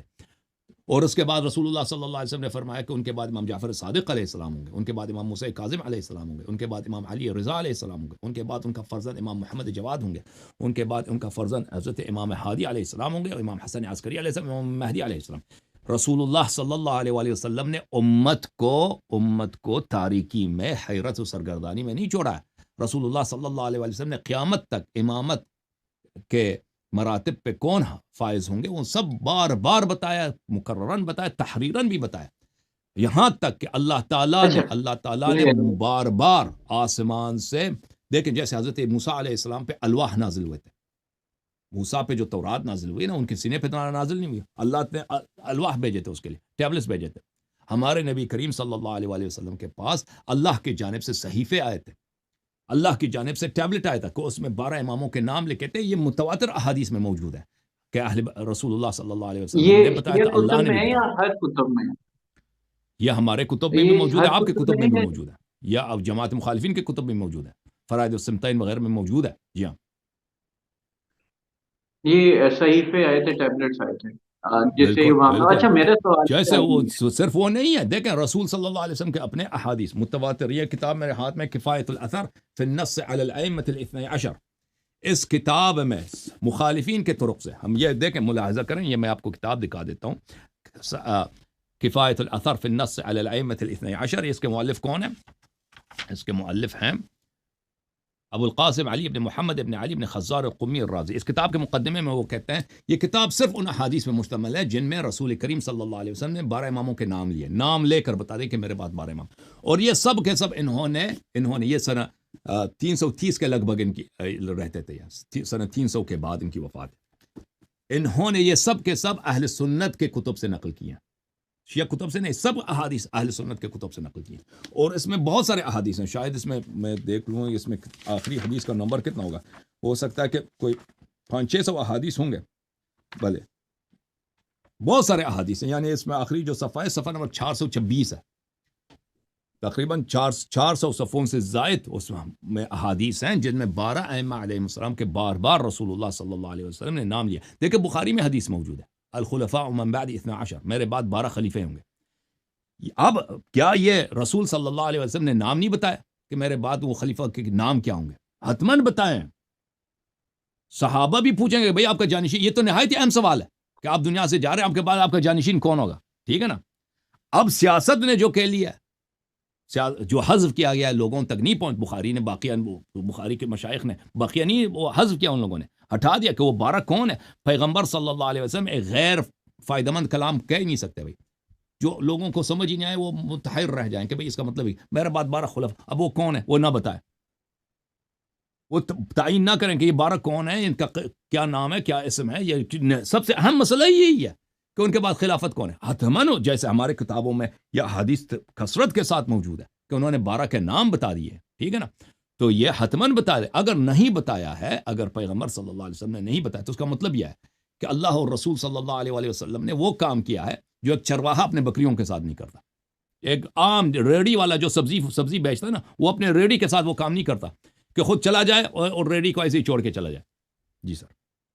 چلے آپ اللہ یار صاحب آپ کی بات بالکل بجائے وہ بہت بہترین مدلل دلائل ہیں، لیکن اسی بات سے آگے چلتے ہیں کہ تمام ائمہ کے نام تو آپ صلی اللہ علیہ وسلم نے بتا دیے، حضرت مقداد کو اور وہ چار تھے ان کو بتا دی. اب اس میں تو کوئی شبہ پیدا نہیں ہو سکتا، مطلب اب 12 ائمہ کے نام تو پتہ ہی ہے، آنے والے 12 معصومین کون ہیں یہ تو پتہ چل گیا. لیکن آپ اگر آگے چلے جائیں انہی ائمہ کے حوالے سے تیسرے یا چوتھے، اب مجھے ایگزیکٹ یاد نہیں ہے، لیکن وہ ائمہ میں اختلاف ہو گیا کہ جی امام میں ہوں چار، دو اور یا چار لوگوں میں اختلاف ہو گیا امامت کو لے کے.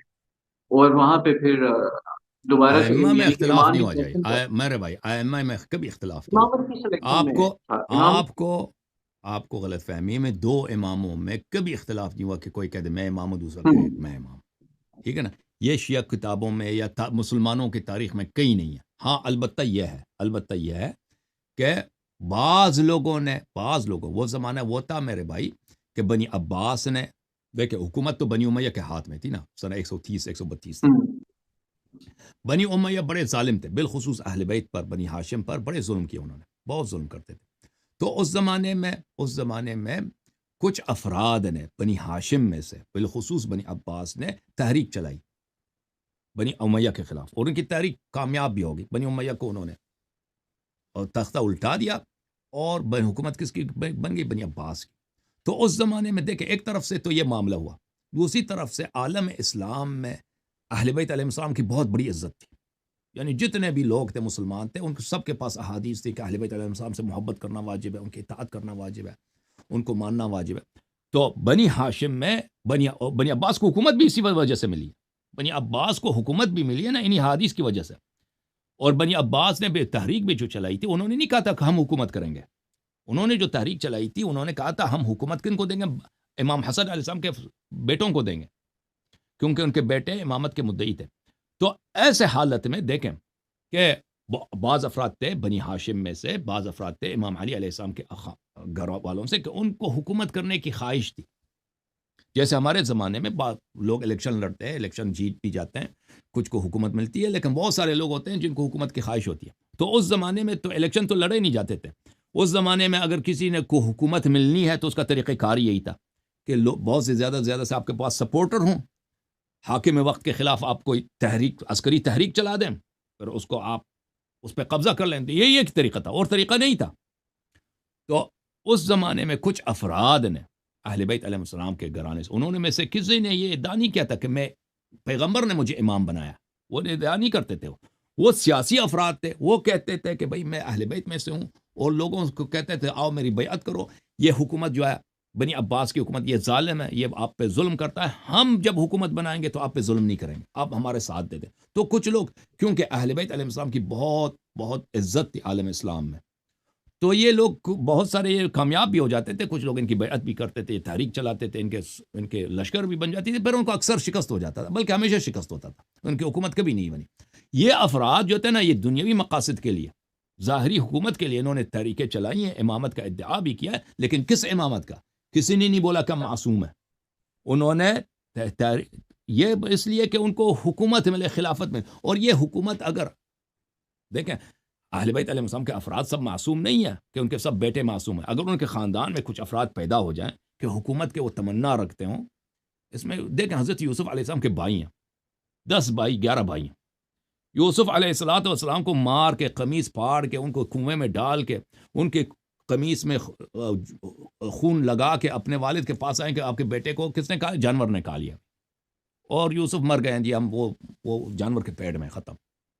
ٹھیک ہے نا، وہ ایک حسادت کی وجہ سے، ایک دنیاوی فیلنگ کی وجہ، وہ بھی ایک احمقانہ نہایت اسٹوپڈ تھنگ کے لیے کہ بھائی آپ کو حسادت بائی کے لیے، وہ اتنا خوبصورت پیارا بائی ہے، اس کو آپ نے پھر اس کنویں سے نکال کے اس کو غلامی میں بیچ دیا بیچارے کو، اور والد کو 70 سال تک نہیں بتایا، وہ بیچارہ ہمیشہ روتا رہا، اندھے ہو گئے وہ، والد صاحب کو نہیں بتایا۔ تو عرض یہ ہے کہ اگر خاندان نبوت میں، خاندان عصمت میں ان کے کچھ افراد مثلا وہ دنیا کے طلبگار بن جائے، حکومت، یہ تو ایک طبیعی چیز ہے، نیچرل چیز ہے، لیکن اس سے کا پتہ مطلب یہ تو نہیں ہے کہ نبی صلی اللہ علیہ وسلم نے 12 اماموں کا تعین نہیں کیا۔ یہ تو ہمیشہ تاریخ انسانیت کا تاریخ یہی ہے کہ بہت سارے افراد ہوتے ہیں کیرزمیٹک ہوتے ہیں، بالخصوص اگر وہ ایک جانے پہچانے خاندان کے افراد ہوں، وہ اگر وہ حکومت کرنے کے راغب بن جائیں کہ بھئی حکومت ہمیں ملنی چاہیے اور اس کے لیے جد و جہد کریں، تو that's nothing new۔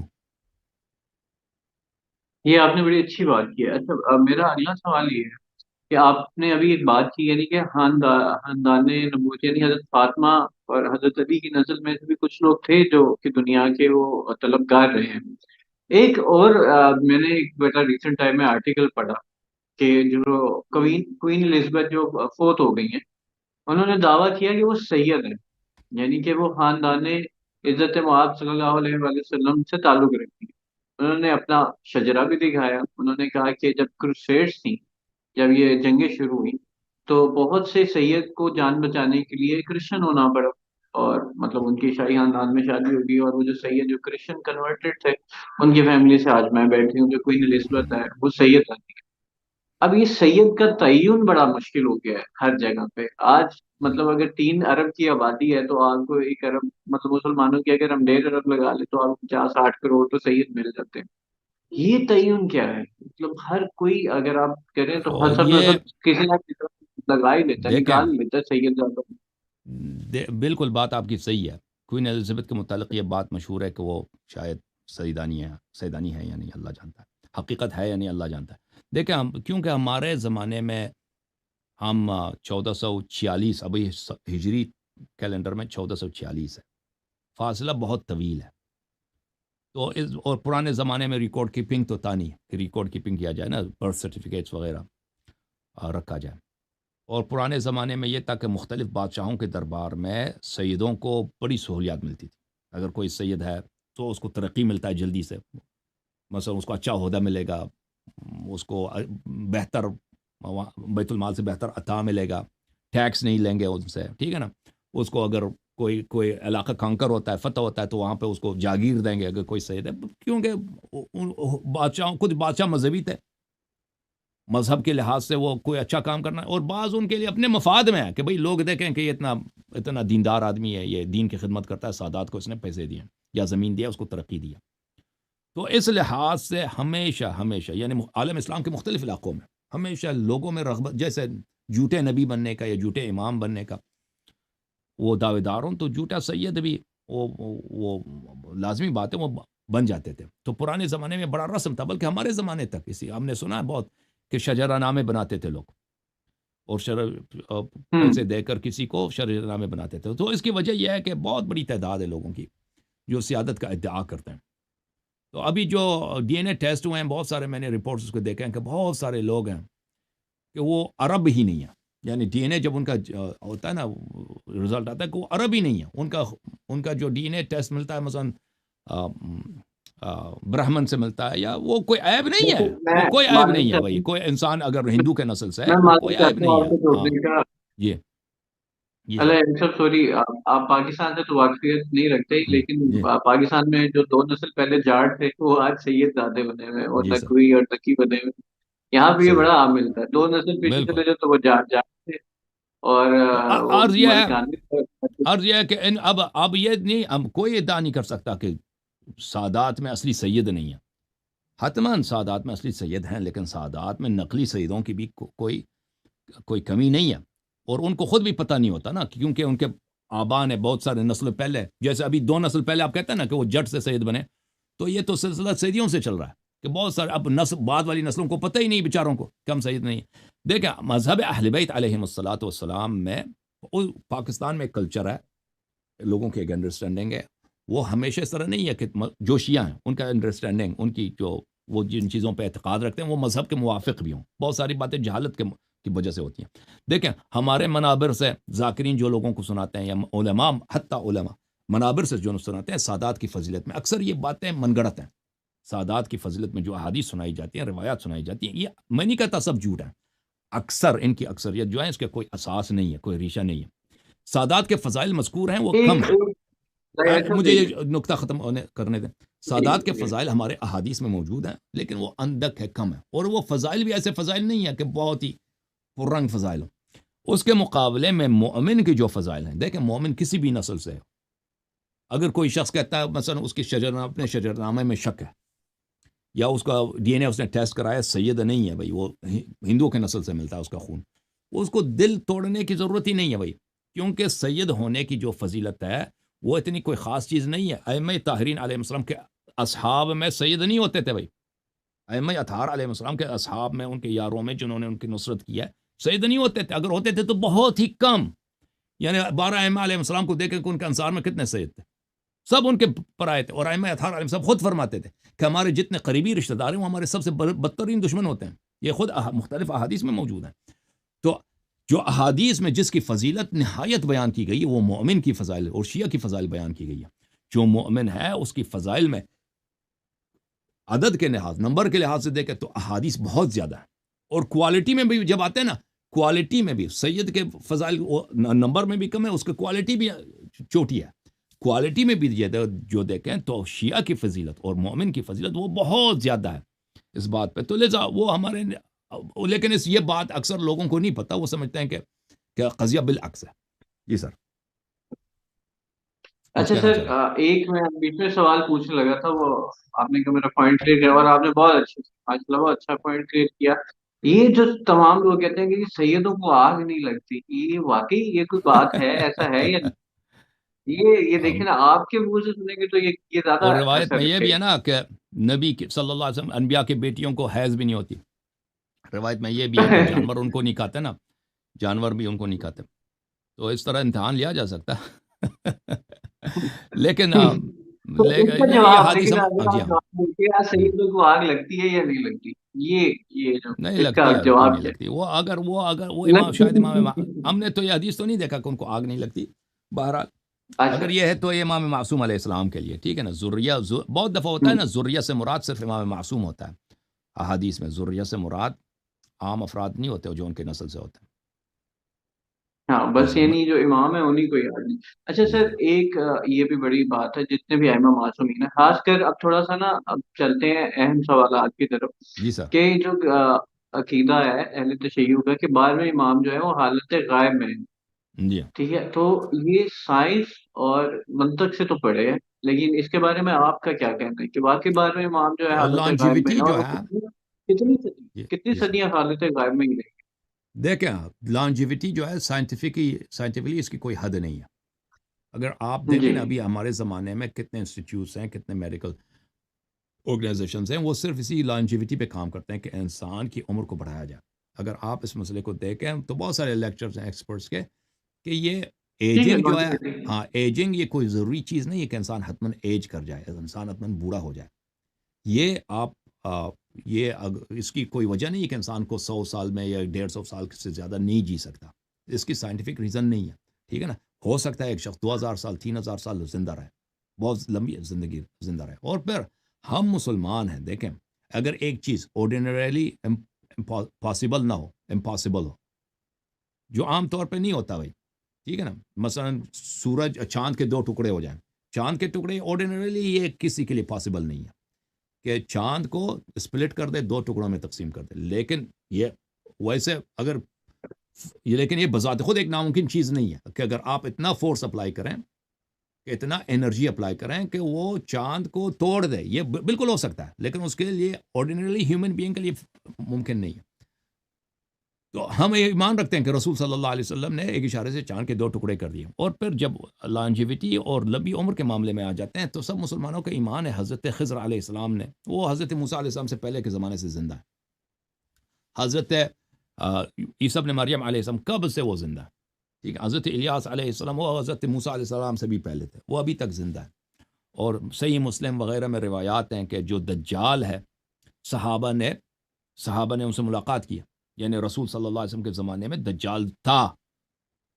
نہیں ہے کہ وہ دجال وہ اس وقت پیدا ہوتا ہے، اس سے پہلے پیدا ہوتا ہے، وہ زندہ ہے اور قیامت سے پہلے یہ دجال آئے گا اور خروج کرے گا. اور دجال انسان ہے، دجال کوئی دوسری نسل سے نہیں ہے، وہ انسان ہے. تو جہاں تک اس انسانوں ہم مسلمانوں کا تعلق ہے تو یہ تو موت اور زندگی تو اللہ کے ہاتھ میں ہے کہ کسی کو لمبی زندگی دے دے. حضرت عیسیٰ ابن مریم علیہ السلام ابھی تک زندہ ہیں. وہ حضرت امام مہدی علیہ السلام کی ولادت سے کوئی 600-700 پہلے ان کی ولادت ہوئی ہے وہ، اور ابھی تک 2000 سال سے ان کی عمر زیادہ ہے. ٹھیک ہے نا. تو جو ایک مسلمان ہے تو اس مسئلے میں تو وہ شک ہی نہیں کر سکتا. جو کافر ہیں غیر مسلم ہے وہ بھی اگر وہ اپنے موجودہ سائنس کی روشنی میں دیکھیں وہ بھی نہیں کہہ سکتے کہ بھئی کسی کے لیے 100 سال سے جینا یا 200 سال سے زیادہ رہنا یا 500 سال سے زیادہ رہنا اس کے لیے ناممکن ہے. جی سر. آپ کی بات ٹھیک ہے، لانجیویٹی کے بہت ساری وہ آپ کو مل جاتے ہیں، لیکن مسئلہ یہ ہے کہ باقی ساری 11 ائمہ جو ہیں وہ کم عمر میں یا ایک مطابقت کی عمر میں وفات پا گئے، لیکن شہید ہو 12ویں گئے، امام سب کی شہید ہو گئے نا، سب شہید جی ہو سب شہید ہو گئے. گئے. جی 12ویں امام جو ہے وہ صرف لانجیویٹی میں جی ہے، سر. باقی جی 11 ائمہ بالکل. جو ہے وہ اپنا وقت جی وقت ہمارے جا نبی چکے صلی اللہ کمانے. علیہ وسلم 63 سال کی عمر میں ان کی شہادت ہوئی ہے. ٹھیک ہے نا، 63 سال کی عمر. تو یہ موت اور زندگی اللہ کے ہاتھ میں. کسی کو کم عمر دے دے، کسی کو لمبی عمر دے دے، یا وہ مقدر لکھنے والے کے ہاتھ میں. اچھا ایسا میں نے آپ کے بیان کے سنے ہیں، پلس یہ میرا تھا کہ جب میں کبھی آپ سے انٹرویو کروں گا تو پوچھوں گا کہ جی سر. اصول کافی میں لکھتے کہ قرآن مجید کی تعلق تقریباً 14,000 کچھ آیات پہ مشتمل ہے. اب جو موجودہ ہمارے پاس جلد ہے وہ 6,000 کچھ آیات کا جی مجموعہ ہے.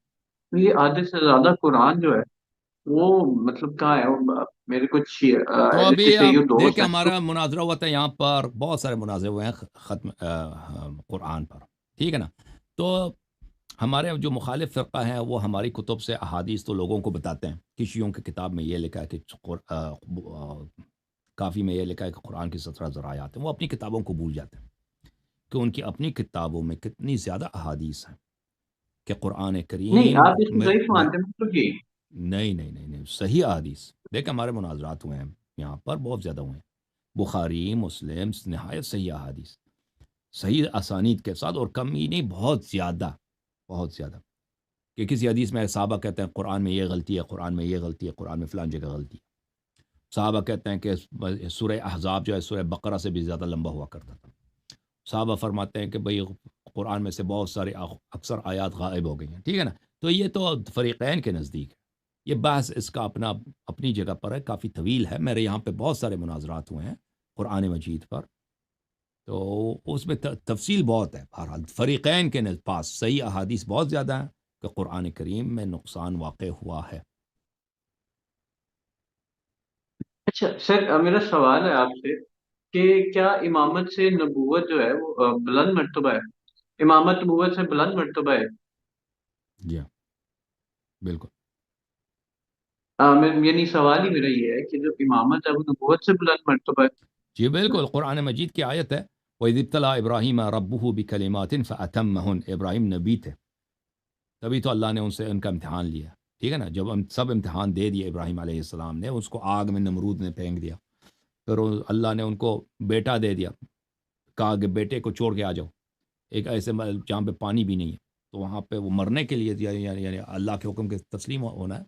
مکہ میں اگر پانی نہ ہو، وہاں پہ آبادی بھی نہیں تھی اس زمانے میں، وہاں پہ چھوڑ کے آ گیا، اور پھر کہا کہ اس کو ذبح کر دو. ابھی جب بیٹا پیارا اتنا پیارا چلنے لگا، اس کو جب یہ سب امتحانات دے دیے تو کہا کہ اب میں آپ کو انی جاعلک للناس سے، اب میں آپ کو امام بناتا ہوں. ٹھیک ہے نا. اور ابراہیم علیہ السلام کو فرزند بھی ملے تھے آخر عمر میں. تو ابراہیم علیہ السلام نے کہا کہ میرے فرزندوں کو کوئی ملے گا؟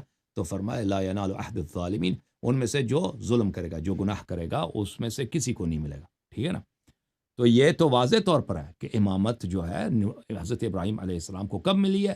نبوت کے بعد، رسالت کے بعد، اور خلیل کے مقام پر، خلیل اللہ کے مقام پر فائز ہونے کے بعد اللہ تعالیٰ نے ان کو امام بنایا. تو واضح ہے کہ امامت نبوت سے بالا تر ہے. اگر میں آپ کی بات کو آسانی سے سمجھوں تو جو ائمہ کرام آئے ہیں ہمارے، وہ نبیوں سے زیادہ اہم کام کر رہے ہیں دنیا جی میں. بالکل. اللہ کے نزدیک دیکھیں علم میں وہ سب، دیکھیں ہمارے نبی صلی اللہ علیہ وسلم سے کسی کا قیاس نہیں ہے. جو رسول اللہ خاتم الانبیاء محمد ابن عبداللہ صلی اللہ علیہ وآلہ وسلم ہیں، وہ سب انبیاء پہ افضل ہیں اور سب ائمہ اہل بیت علیہ السلام سے افضل ہیں۔ رسول اللہ صلی اللہ علیہ وسلم کے بعد ائمہ طاہرین علیہ السلام ان کے مراتب سب انبیاء سے بالا تر ہے، علم میں بھی اور اللہ کے نزدیک فضیلت میں اور ثواب میں بھی سب انبیاء سے بالا تر ہے۔ اچھا اور سر، عصمت میں بھی۔ میرا اگلا سوال یہ ہے کہ جب امام مہدی جب آ جائیں گے اور سب کو یعنی کہ اپنی حکومت قائم کر لیں گے، اچھا امام مہدی کے بارے میں یہ ہے کہ ان کے پاس جو ہے وہ اللہ تعالیٰ کی طاقتیں بہت زیادہ ہوں گی، اور پھر یہ کہ حضرت عیسیٰ جو ہیں وہ ان کے مقلد ہوں گے، حالانکہ وہ نبی ہیں۔ تو کیا یہ واقعی اس طرح سے ڈرائیوڈ ہے کہ دوبارہ کہہ دیں اپنے کی سوال کا، آپ تکرار کریں، مجھے کچھ سمجھ نہیں آیا آپ کیا کہنا چاہ رہے ہیں، دوبارہ کہہ دیں۔ نہیں کہہ رہا ہوں کہ دیکھیں حضرت عیسیٰ جو ہیں حضرت امام مہدی کے مقلد ہوں گے نا، ان کے پیچھے نماز پڑھیں گے، تو یہ اس لیے کہتے ہیں کہ یہ امامت جو ہے یہ نبوت سے بڑا مرتبہ ہے، کیونکہ حضرت عیسیٰ جو ہے وہ پہلے تو نبی ہیں، اب بالکل جب بالکل، واپس یہ آئیں بھی گے ہے، تو یہ بھی آپ بہترین دلیل دے دی آپ نے کہ عیسیٰ ابن مریم علیہ السلام امام مہدی کے پیچھے نماز پڑھیں گے، بالکل بالکل صحیح فرمایا۔ قلندر اچھا صاحب اس کے بعد ختم کریں پروگرام کو، جی کیا کہنا بس چاہ رہے ہیں؟ ہاں میرے حضرت کافی ٹائم ہاں اگر چلیں آخری سوال دو کر لیں، آپ سوال اپنا آخری سوال کر لیں، اس کے بعد ختم کرتے ہیں، بس ٹھیک ہے؟ صرف 2 ہی سوال کروں گا، اور دو جی سر، سوال ہیں، اس کے بعد ایک جی آخری اور پھر اس کو ختم کریں گے۔ اچھا اللہ ایسا مجھے یہ بتائیے گا کہ ایک چھوٹا سا سوال اور ایک ذرا لمبا سوال ہے، تاکہ وہ جی اس کا جواب لینا زیادہ ضروری ہے۔ اب میرا سب سے اہم سوال یہ ہے جو میں نے آخر کے لیے بچا کے رکھا تھا کہ کیا مطلب اہل بیت کی اور ائمہ کرام کی جو تعریف بیان کرنا یا ان کی تعظیم بیان کرنے کے لیے دوسروں کی تکفیر کرنا ضروری ہے؟ دیکھیں اگر یہ بیان دیکھیں، عالم اسلام میں امامت کے منصب کا مستحق کون ہے، ٹھیک ہے نا؟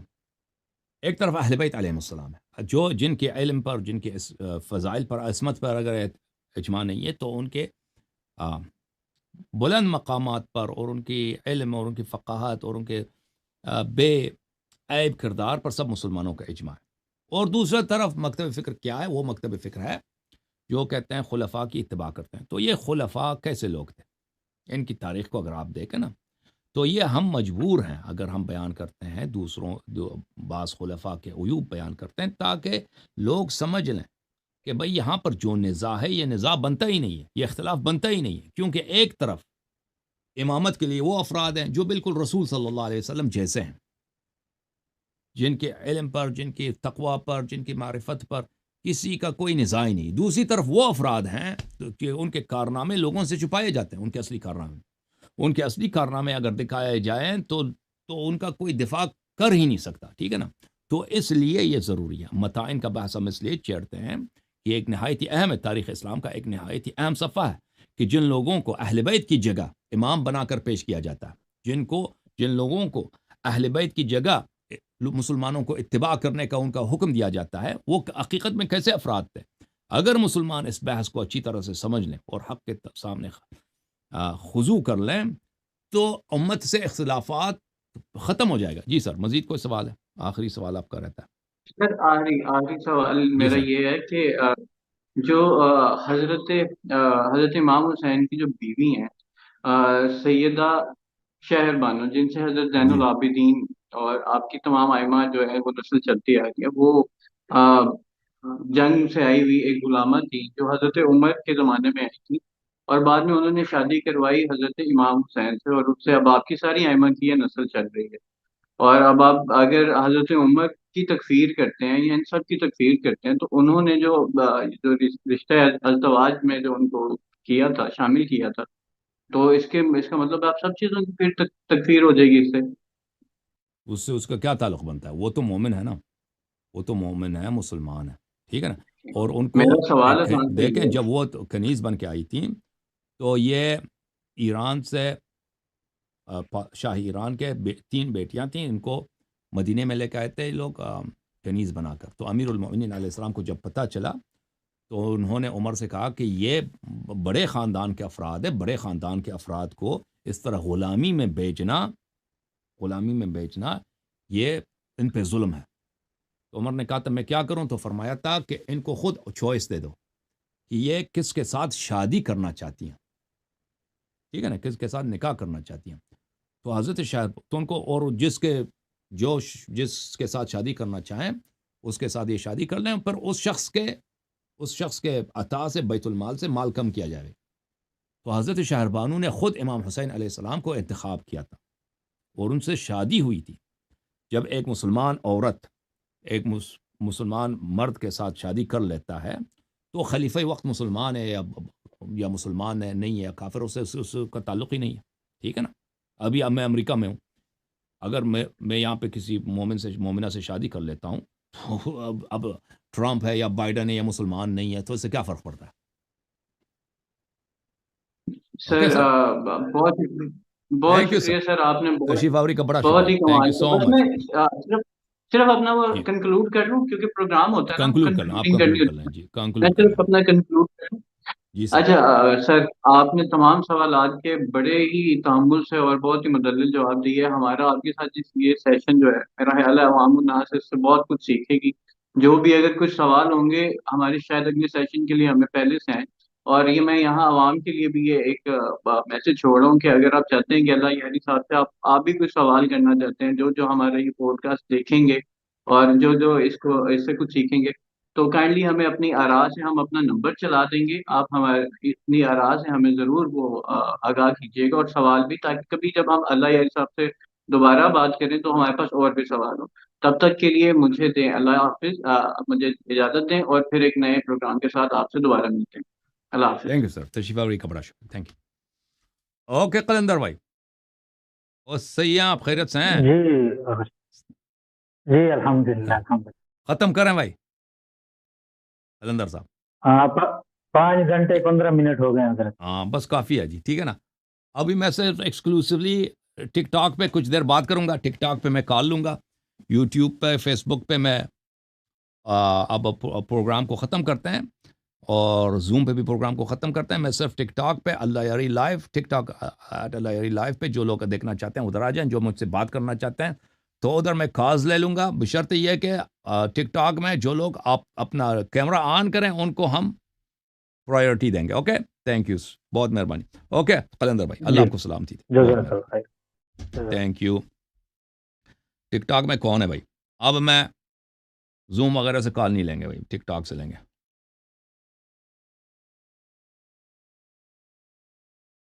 کیا کہہ رہے ہیں بھائی؟ اپن